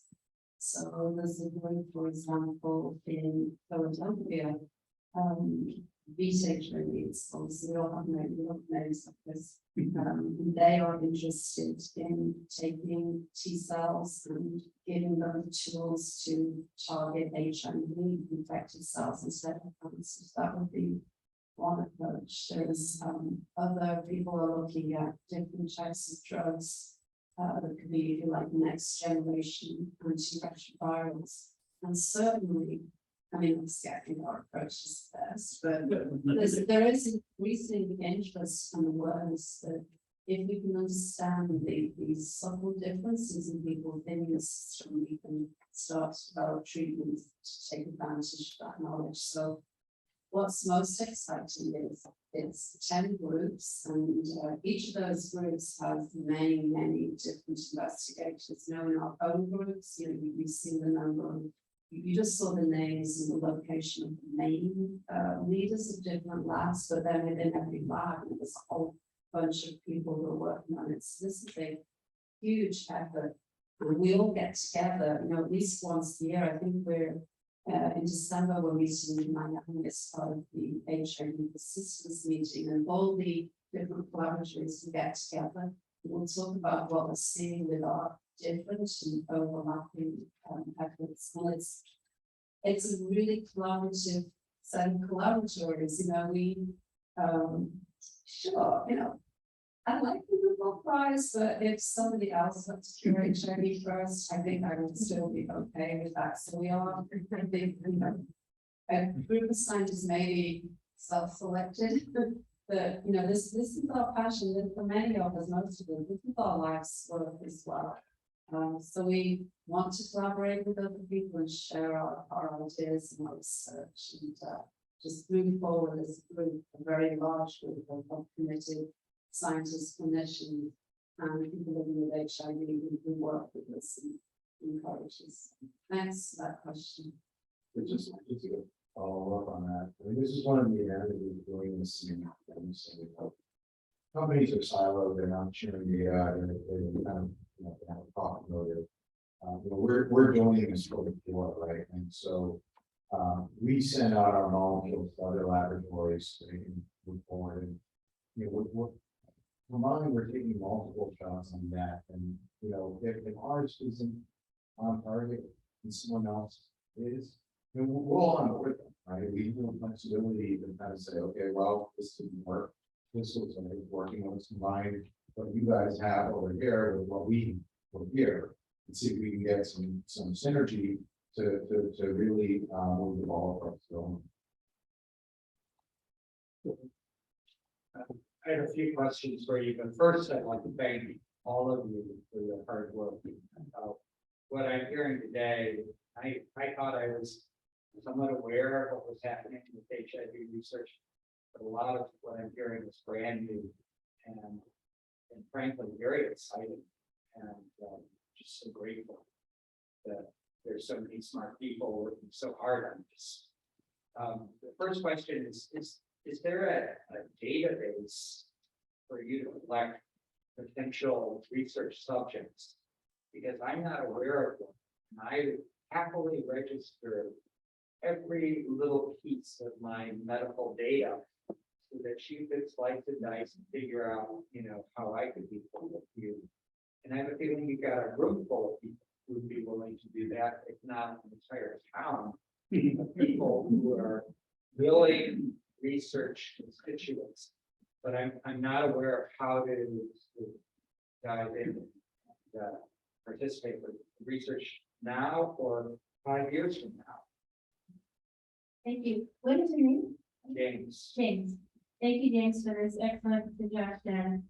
We're aware of databases in the clinical trials, like clinicaltrials.gov, but I am not aware of the database of potential participants in research. But I think you bring up a very important point that I think moving forward will need innovation around this as well. Also innovations on how people can find files. Like if there was an app for that, that would be something, or a website where we could make a matching kind of website or a database platform, that would be really great. What do you think? No, absolutely. You're right. We are town people who sign up for this. And that's one reason they chose Art in Palm Springs to be the community engagement partner for this project. Because for the fond of saying, older people with HIV don't die, they just move to Palm Springs. And here we all are, and what better place to study this. So absolutely, I think it's a wonderful idea. Certainly the trials have been available, we can do here. Positive or negative case rate, you will find thousands of willing volunteers to help you in your mission to move the ball forward. My last question is, I'd like your sense for how much time and money you think it's going to take to, get to home plate. I've talked to researchers over the years, and some people, I'll ask them, how close are we to a cure? And sometimes I liken it to the race to land on the moon. Are we at Apollo 1? Are we at Apollo 6? Are we at Apollo 9? When are we going to get to Apollo 11? Actually land on the moon with HIV cure research? And just interested in sort of where you think we are in this race. So if I may start, I get that question very often. So I would say I started doing patient in 2000. There was no way we could think about the field because we had one example of the field. So it was very hard to pinpoint which direction to go. The three, my feelings between 2010 and 2010, lots of latency reverse agents that have been done. But none of them really gave breakthrough results we wanted to take before. So we had along the time we had around the thing also, we needed to build a stronger we need to have stronger fundaments and stronger house to work with than what we have. And then immunotherapy from different angles popped in, antibody field and so on. And what we've seen now recently is, I think that there are changing. Things have been changed over the last year in different ways. You know, the way we design studies, the way we involve people living with HIV in helping design the studies, the way we define outcomes, the way we have positive outcomes. Also, for example, we did a study from the artist group in Denmark, where finally we see people that start controlling the virus. It's a long-term outcomes study that horizontal have been reported. So I think that has changed the way we look at it. It's not about latency versus on its own, and that's probably not going to be unique. Of course, I think very evidently explained immune. So the immune system has to be made stronger, one layer, and that's what we learned over the last years. And I think we are on a much more on a good track towards new than we were like 10 years ago. And I think that's what we have to aim for. And I mean, it's very hard to say we're going to have a cure in 5 or 10 years, but the possibility to have that is much higher than And I'm optimistic because I think we've all been humbled as people working in this area to, you know, realize just what a difficult quest we're on. And, you know, I was thinking about your analogy about, you know, going to the moon and which rocket phase will we at. And I think probably as Linus is just explaining, we were like looking up, we were not aiming at the moon previously, you know, we didn't quite have our eye, we didn't understand enough, we didn't have our eyes on where we should be looking, but I think now with this emerging understanding of just the overall complexity of how the body deals with infections and disease and the toolbox of things that we could do, I sort of feel like, oh, we finally pivoted and like, oh, there's the moon, okay. Now we can start building those rockets and you know, I think you asked about money and time. So in my experience, those two things are inversely correlated. So the more money we get, the faster we will get there. I don't know if our NIH sponsors are in the room, but I do want to say that, okay, the NIH, especially through the leadership of individuals like Tony Fauci, have really kept the faith and have increased and maintained the amount of money that's gone into HIV research. And that's been really, really important to surround the continuity. It means that, you know, we work on COVID as well, but to work on COVID, you know, what's fantastic is knowing that we have this support and we can carry on with these kind of long-term projects and long-term experiments and the way we're thinking about it. So I think we're probably building the right rockets now. I don't know. Right, we get Moss and Bezos to help us as well. But I'm optimistic in a different way at the moment than I have been in the past, because I think we made profound changes in how we understand and think about this infection. I'm just really excited to see what we can do with this new way of thinking about it. Yeah, I think this pivots, as you said, it's not the virus, you know, it's how the virus and our cells interplay, right? And the tools that actually we built mainly from cancer therapy, leverage, I think, in this space, right? So that these tools really weren't available to us before, and we can just plug them in direct on HIV and cancer. And so kind of with that kind of recognition and realization, as well as this tool chest, right? I'm more optimistic that we're on a brink here. And I think that it's just going to be this is hand waving and some hopefulness, like hepatitis C, right? That the floodgates just opened, right? And then all of a sudden, you know, you went from a chronic lifelong disease to something that is a cure, right? And I think that's the kind of, you know, building, but I think we'll hit a critical mass where all of a sudden we'll have that immediate moment of really be able to have, you know, functional sterile. I'll make one last point. You brought up COVID, and it's clear that the reason COVID was really brought under control in a couple of years is because of 40 years of research in HIV.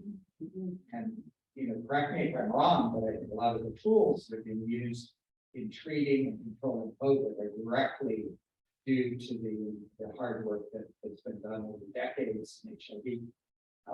I was well concerned with AmFAR directed a lot of its research dollars to COVID over the last couple of years, and I wanted to do a TED talk saying, "Hey, COVID, what about my HIV?" But you know, now that COVID is kind of under control, you know, I think we need to remind the world that was whining about, you know, the COVID crisis, that we've got another crisis that we can bring to a head. And, you know, I'm hopeful that one of you is going to be a Nobel Prize winner. Thanks again for your hard work.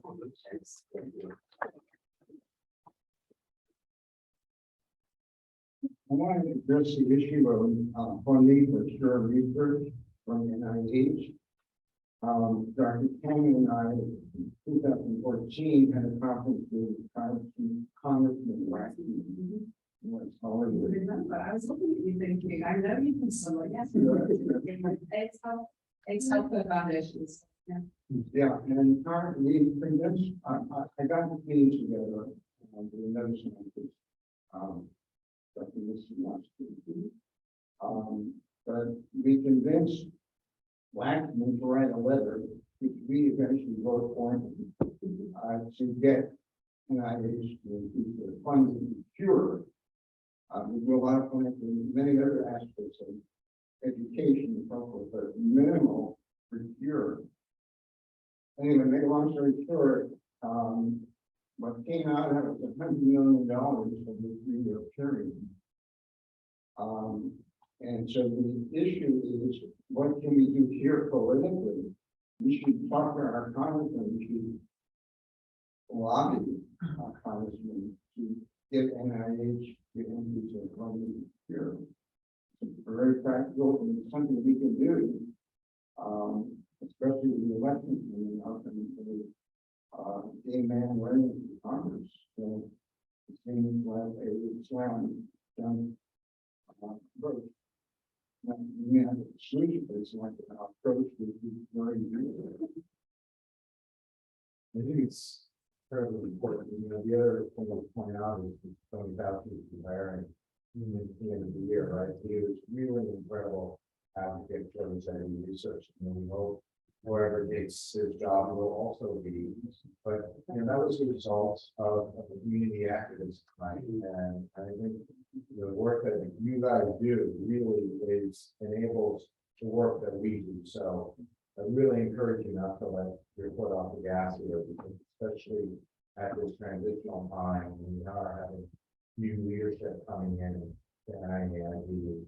And you know, with new leaders maybe some new priorities, so we want to make sure that you know, voices of community are being heard and setting funding priorities for And just to piggyback on that a little bit, I mean, the successes you talked about, you know, hepatitis C, it was a protease inhibitor that cured that, and we developed those for HIV and COVID. You know, a lot of the research we've done in HIV is why we were able to so quickly, you know, sequence the virus to come up with a vaccine due to HIV vaccine research. So there's a real storyline that we need to make sure our legislators know that it's not just for HIV. The research we do, like Paula was saying about the immune system, it's all diseases that are affected by the immune system. It's so incredibly important. That's loaded, right? Has been on your roof, and that's originally in HIV. Yes. So none of this happens without it. standing on the shoulder of the giant.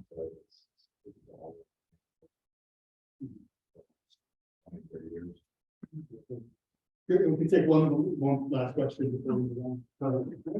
About two things about the technical strategy. I was just wondering what about what are the technicalities of some of the chemicals that would actually wake up the body to, or wake up the reservoir of cells? You know, what is it about certain chemicals like Depakote or black walnut or whatever medications you're using? What is it? What's the mechanism that makes the reservoir of cells wake up? And then I also had a question about monoclonal antibodies, which, you know, are used for COVID. Why, you know, what's the state of the research with using those for HIV? Have been used already. Yeah, I'll do the latency reversal agents. So the mechanisms by which those work really, so HIV uses our cellular machinery to regulate its replication, right? And so these latency reversal agents really mimic what those pathways, those proteins are that regulate HIV and force them to activate HIV. So the problem with them is that they don't just activate HIV, they will also activate the exuberant immune response, right? And so really it's kind of a Goldilocks problem, right?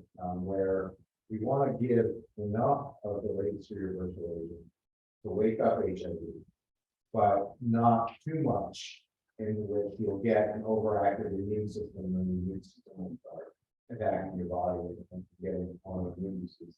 So that's really kind of the premise of what we're trying to do, kind of really thread the needle where we target HIV without having a lot of collateral damage. And that's been really the challenge. Most of the previous latency reversal agents either have been too hot or too cold. And we're hoping that the strategy we're taking now is going to be just right. And I can talk about monoclonal antibodies. You're right, they've been incredibly important in treating COVID. So why can't we treat HIV with them? Well, we can. One of the other master planning collaboratories, their approach, this is a group in Harvard, their approach is to take some cocktails of, you know, 3 different monoclonal antibodies and see if injections of those can, you know, be better than the immune system to suppress the virus.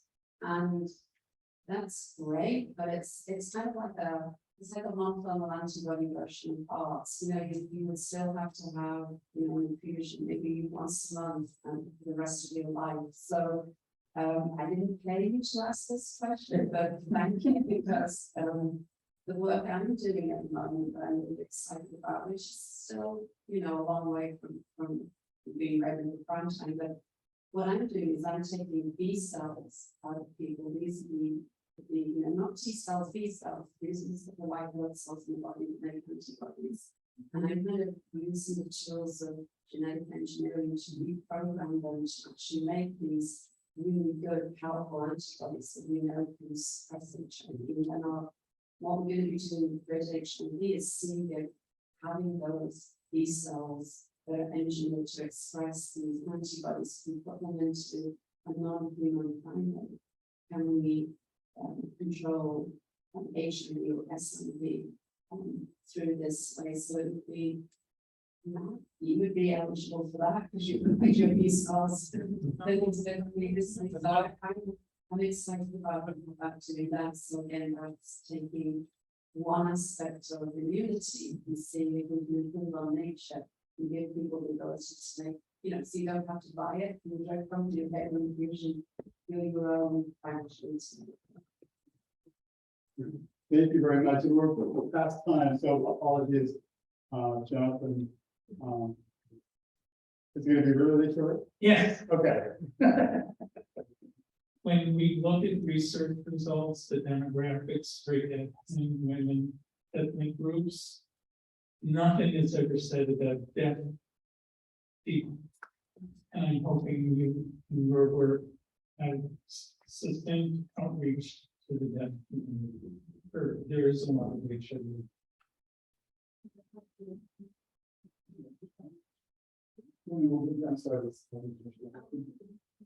Oh, yeah, so we are very committed to the park, and as you know, for all our programs, we always offer ASL, and we did for this as well. We didn't get any takers, but absolutely, and then one of our kind of outreach programs that we have is to do webinars about HIV various languages. We're already planning one with Adam in Spanish. To talk about his experience and then continue that with a whole series of programs. And I'm very committed to working with people at Gallaudet University, which is the top deaf university in Medford. And we already have someone who's volunteered to help with that to make sure that they get the information as well. You're right, they're a very marginalized community. They don't get the information. People think because it's written down, they have it, but English is not their first language. So, like anything else, we need to be totally confident and make sure that they get it. One thing I wanted to mention that came up in the chat was, we were talking about cohorts. There is a cohort up in San Francisco called the Scope cohort at UCSF run by Steve Deeds. And this is one that Timothy participated in actually. And that is one cohort where they take people and follow them over time. And get a lot of the data that people are asking about. So if you have questions about that, ask me afterwards and happy to provide it to you. So thank you again to all of our researchers.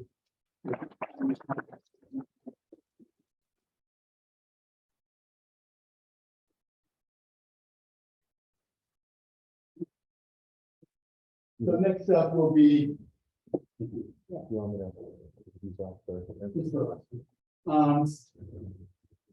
We're talking about Adam Castillejo, and now is our opportunity to hear his story and how he's, taking up the torch from Timothy and becoming the ambassador of for peer research.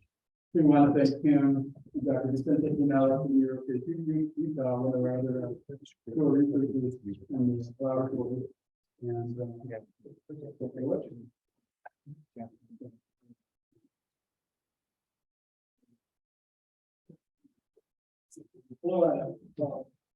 do we need a microphone?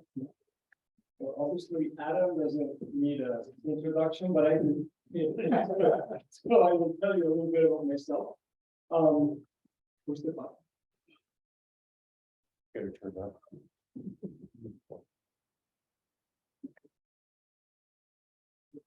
on. So my name is Vicente Planelles, and I was just calculating how many years of dedication.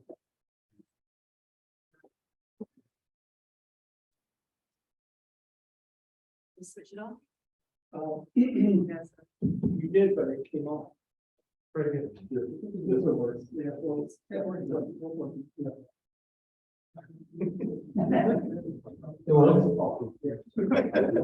All right. My name is Vicente Planelles. I come from Barcelona, Spain. I came to the US in 1985. And since 1987, so that's 35 years, I've been dedicated to HIV research. I'm working on lab. And the last 10 years, I've decided to use patient samples. So we get about 2 patients, 3 patients, 4 patients a week. And we obtain blood and we can do a lot of experiments in the laboratory at the University of Utah. But the reason that we came together is because I speak Spanish. He is Spanish as well. Yeah. And we decided to do a webinar for Latinos and Spanish-speaking people in the future. Fortunately for you, that's not what we're doing today. Although some of you speak Spanish. But, no, we're not doing that. So why don't you can sit down here? Adam, we have a fascinating story that we have shared. I have a few questions, but maybe we can start off by talking about your life story and how you knew Tim and what you think of Tim and his legacy. Yeah. So first of all, thank you for having me, guys. It's an honor to be here, and I wouldn't be here without you. So But first of all, I want to let you know that without him, I would not be able to have the treatment as he had 7 years ago. So, my story started when I had HIV in the North in 2003 when I was a young man, living in London, just happened to get HIV. So that's part of the story. So, and then we got cured in 2015 when we transferred. Now I'm here, so that's part of what I think. I'm not a Castillejo, so, and everybody knows me as the logo picture. But I am here because of it.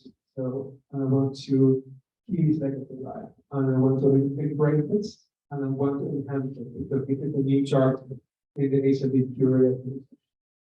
So you were interviewed by several newspapers, and I really liked the New York Times article where I have a couple of questions coming from that article. For example, so you said that when you learned that you had HIV, that was a terrifying and traumatic experience in your own words. But what was kind of shocking is that when you were told that you had cancer on top of HIV, you did not call it a terrifying and traumatic experience. So there's a difference. Yeah, distinction. So yeah, so when I was diagnosed with HIV, I was given the terrifying news, like for me at the time, was it was an acceptance for me. They told me, Adam, you going to live at least 10 years. So, and if you're lucky, you get 20. So you're going to die maximum 10 years. So thank you for having today. Just go and enjoy it. That was terrifying to tell somebody you're going to die in 10 years, and then at the same time telling you, go and enjoy it. That is mind blowing for me, but that was the way it happened. But we've gone out from the late 90s. We still also learning at that time. So by 2012, when I was diagnosed with cancer, that was different because I get support. They told me, Alan, you know, if something was available, you might die. But it was different because when I had HIV, I had shame. It was my fault. When I have cancer, it's not your fault. Everybody with cancer. But when you do HIV, that's you be shamed for that. So that was a big difference. For me, having HIV, it was hate. And have cancer, it was love.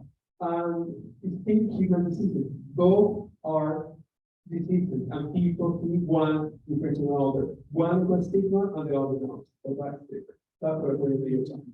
Thank you. So since 2003, when you first got diagnosed, and how have you seen the stigma of HIV infection change? Have you seen it change for the better, or maybe not? It's stable. I don't think it has changed too much. I think we imagine and we keep ourselves telling, oh yeah, it had changed. The stigma remained exactly almost the same, and it was 10 years ago. People still today, they cannot embrace the HIV status because the repercussions with the family, work, and the livelihood. So still we're trying to get better.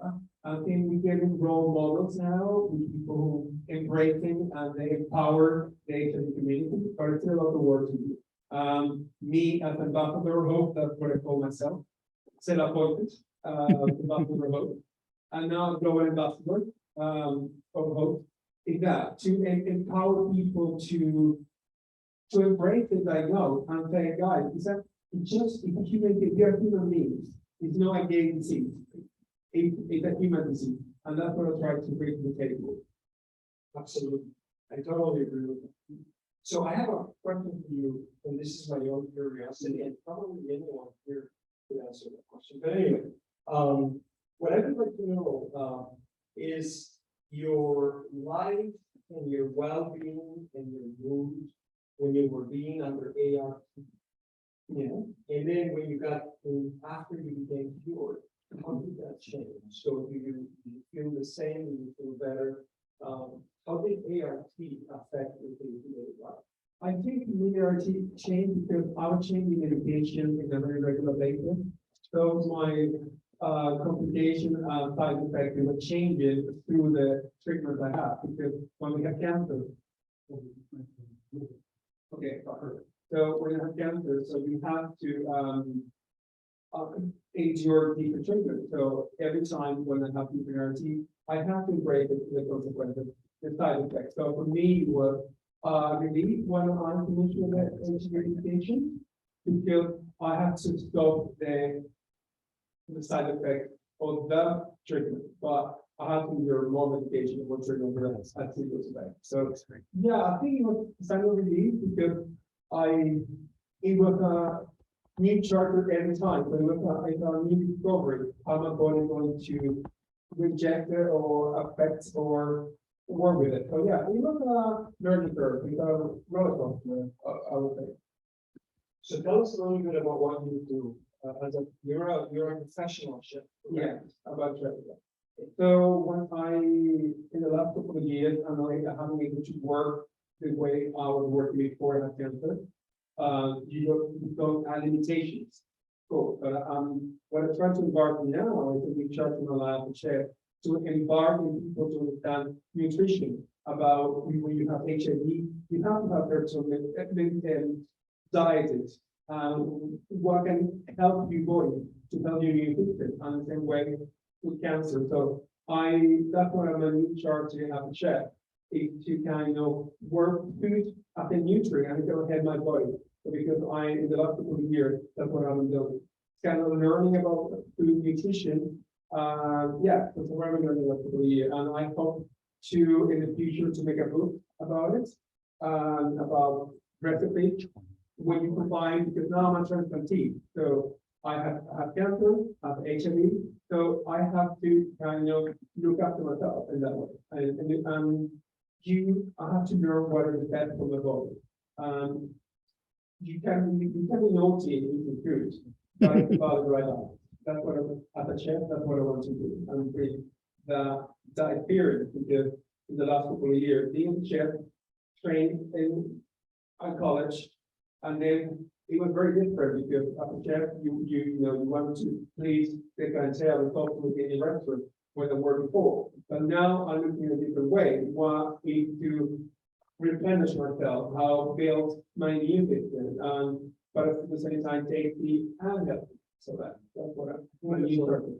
Yeah, that's a wonderful goal. Yeah, I would like to play that ball. Yeah, and have it signed. Okay, so we'll talk about that. So let's talk a little bit about your upbringing. So you grew up in Venezuela, yeah, correct? Correct. Up until the age of what, 20 or something? No, I think I lived in my late teens. Okay. So I moved to Europe. With my family, Spanish descendants. So my family moved back to Europe. It's kind of like a way back. My grandfather came to Venezuela in the 1940s after the war. So me, just like I went back to the Atlantic. So yeah, I came in the late and as a 18. So there's an anecdote that you shared with me that I would like you to share with the audience, which I think is really interesting. And I'll introduce it. So yeah, when Adam was talking to his doctor, Cleveland, his doctor observed that he has a Hispanic Latin heritage, and he does look Hispanic, correct? And so the doctor thought that the chances of finding a haplotype match in Northern Europe were very difficult, right? So what happened? So yeah, first of all, because one of my because my appearance, so I can look from South Africa, I can look somebody from the Philippines, I can look from so many parts of the world where people have brown skin. So from a doctor, they told me because she comes from that Hispanic background, she's born in one place, so that socially it was going to be difficult to find a match. So because you might have some Black heritage, you have all that bias because of my skin complexion. So when they come back to me a month later, they have to apologize to me and say, "I'm so sorry, Adam. We thought you were mixed, but you actually white Caucasian inside." And you like a chocolate chocolate, brown for the top and creamy white inside. but yeah, they have to apologize to me, which I found that, well, it's a lot of discrimination. We're not definitely another topic, but yeah, it was interesting to tell people, don't judge by the cover of somebody's appearance, because you don't know the makeup, the makeup. And for me, to be able to replicate Timothy, I have to have Northern European independence for both parents and to have a physical presentation. So to have that, that is very rare, because 1% of the North population in the world have that mutation. So, and I don't do Germans in my period, do I? No. But in that's what I want to tell people that part of the story, which is really important to tell. Yeah, so your grandfather, your grandfather returned, so you have, or that you have those Northern European meetings. Tell us about your sister. My sister is white. So when we walk out the street, my sister and I go, "Oh, you're white." My sister is really angry. It is my brother. Because we look very different. She's white and brown. And yeah, people tend to get confused by that. And then I have a very variety of family, but both sides are that. My granddad is mixed race. That's why I have my complexion. And he was Dutch and mixed race. That's what I look like him.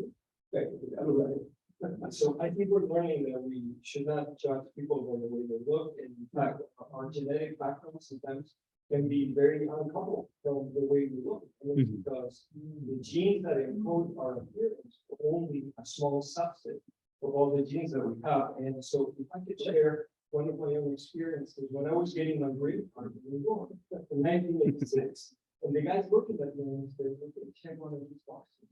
And I said, they said, "Well, I think I'm white." And he says, "No, man, you can't be white because you have an accent." So that's another way that we go about judging based on appearance. Anyway, very nice. So you have the idea of starting a foundation, perhaps? Can you tell us a little bit what your vision is? Yeah, I think Timothy trying to make a foundation. I believe we try. I want to create a foundation, the Lone Patient Foundation, but with a different approach. When I'm looking at researchers and the question, I think a lot of information is not gathered together in one single spot, because a lot of organizations work differently. I want to bring to the table with more unification for that, more information. People come to me and ask me specific questions for different countries, and sometimes I'm able to answer that question. What I want on a foundation is beyond me is unification of that, and that's what I want to work with most organizations around the world, and that's what I call Ambassador of Hope, because I want to support all the activists and advocates around the world about HIV.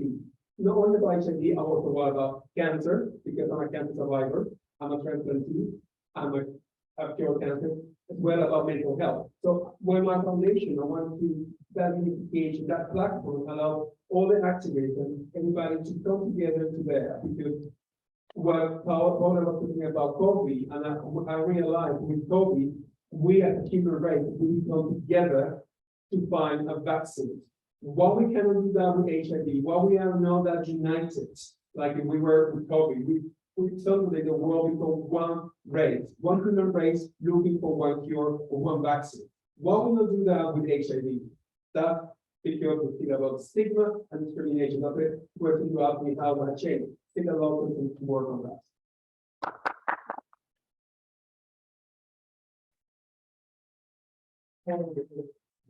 Before I open it up to the audience, there will be questions in the audience.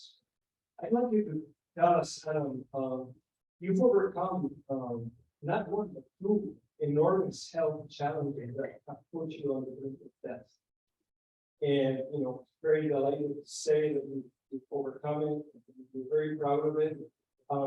What lessons can you share with the rest of us in terms of how your life has changed and how you have overcome these pressures and these challenges? So first of all, we'd like to let you know that.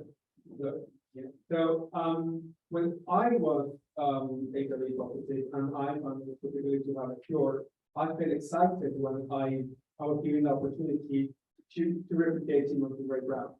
And then I found myself very excited helping all my medical team to achieve that. You know, I kind of put myself that pressure to the responsibility of science. But when I realized after I was cured, and I was very determined to get to the right balance, to make sure everybody around the world knew it was a cure. I found myself being discriminated by my own community, the Asian community, started discriminating me because I was a part of their journey, because the journey is about treatment, it's about prevention, and then they get about cure. So I found myself in a discrimination. I mean, discriminated from my own community, and then Timothy told me about the theory. And when I experienced the same from the community, and I thought, wow, I need to change the narrative. So what I try to do at the table now is to rewrite the narrative of HIV, make it fresh, make it update, make it lighter, make it people think about it. Because what I see here today, I see a reflection of what happened in the past, in the 80s, and I'm so blessed to be here, to see you manage to conquer, to be here today, in this time, compared to millions of people who died. And my voice, I want to make sure, talk about the people who left off, they are not here with us today, and people who are living with HIV, because millions of people across the world live with HIV. So what I want to is support me, embrace the changes, because we still fighting a little bit down between treatment and finding cure. Yeah, I can see you guys very proactive about cure, but what I see outside is a lot of resistance about cure. And I don't know if you noticed that different, but I have to embark in that journey, finding a lot of obstacles, a lot of doors closed to me, a lot of organizations, HIV organizations closed doors to me because I'm pure.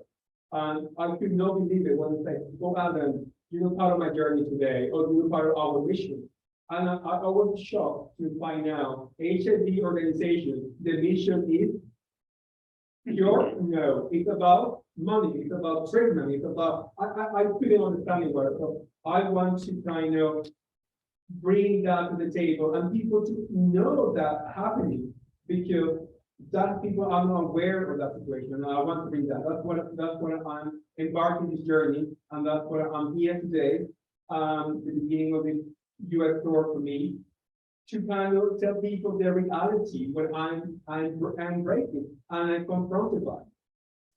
Well, I had one last question, which is, you could have remained anonymous. Yeah.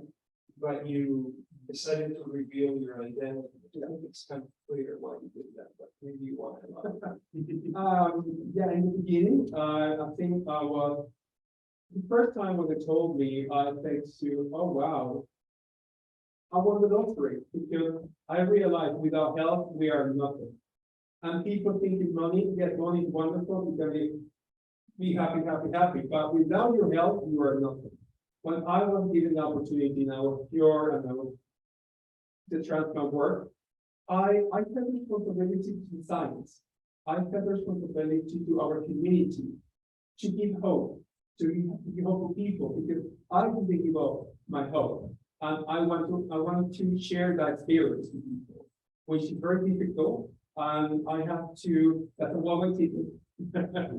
As soon as you tell who you are, it's no way back. So Vicente, when I texted the people, my doctor decided we were working on, I call myself the British patient, and we call the England patient, and we call the London patient. And then we came to the idea, I'm a Londoner, proud to be Londoner, I live in London, I get diagnosed in London and get cured in London. So what that we call London patient. So that is my story. And people, I see the same, I see others, the same person who have cancer, who have got HIV.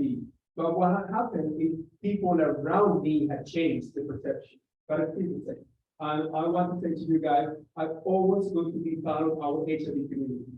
If I am pure, I'm still one of you guys, no matter what. Thank you.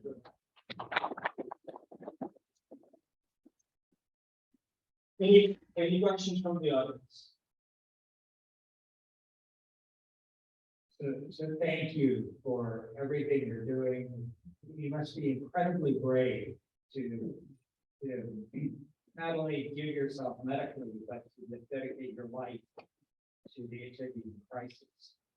I'm very curious, hopefully you're one of about 40 million people who will become cured.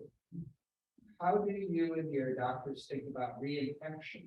Because HIV is not going away, even if people are cured. And do you compare just an extra heightened sense of responsibility not to become reinfected and to unwind the miracle that's happened with you medically? Yeah, thanks for the question, very certainly.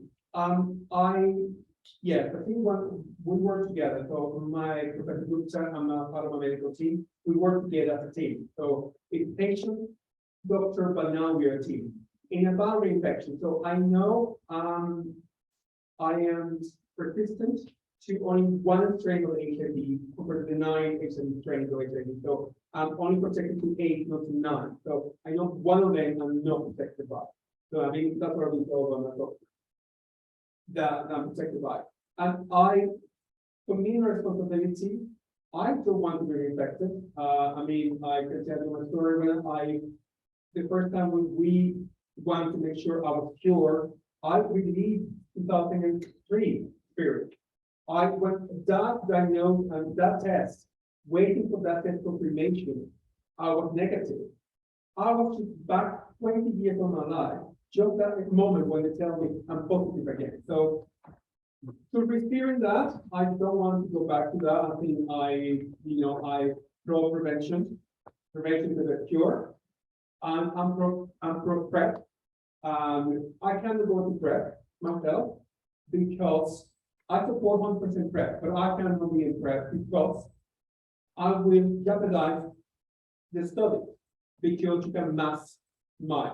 There's some debate about that, but I decide personally in a meeting not to go to PrEP because of the reason, but at the same time support PrEP because that's important to do so. But in my case, I can't. So I'm not responsibility to not to be reinfected is really important because as I say once again, it's that responsibility to science and to the community not to do so. So it could be disciplined and proactive about it. So anybody, it's difficult because now I'm a public figure, I'm a person that people will recognize. So yeah, it's different, but I have that approach. Thank you.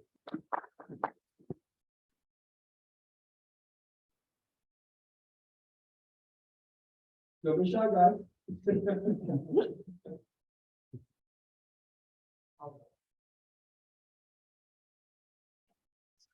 Thanks so much for being here. I've seen you on Zoom. Yeah. Vincent, I'm your University of Utah.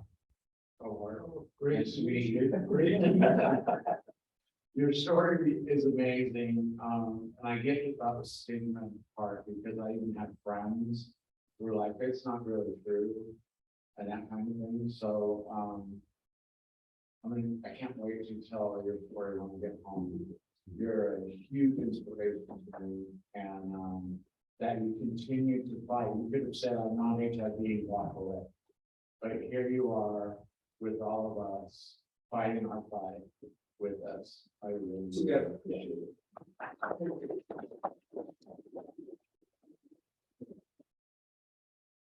When I was diagnosed with HIV, I still have some friends in the beginning. I have a wonderful partner at the time who accepted me. When I told him I was HIV in the next room, because it was the next room with me, because we were together having an HIV test, he was negative and I'll get the positive result. When he found out, he kept saying to me, Adam, you feel the same no matter what. And that moment for feeling human again, because for this moment, I felt dirty, I feel ashamed, I feel guilty.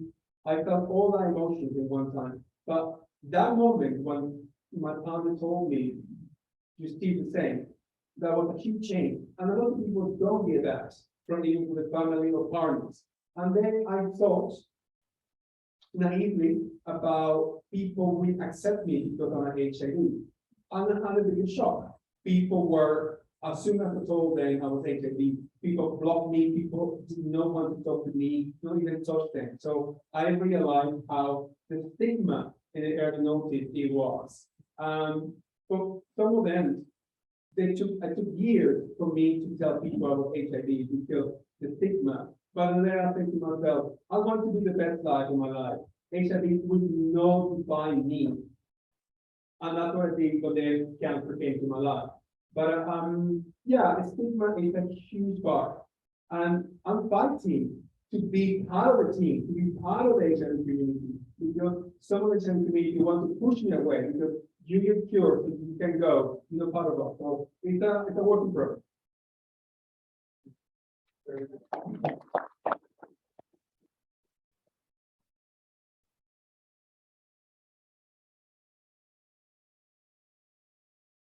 Any other questions? I know it's been a long meeting with a lot of information. I thank you all for sticking it out, and especially thank you, Adam. That was fun.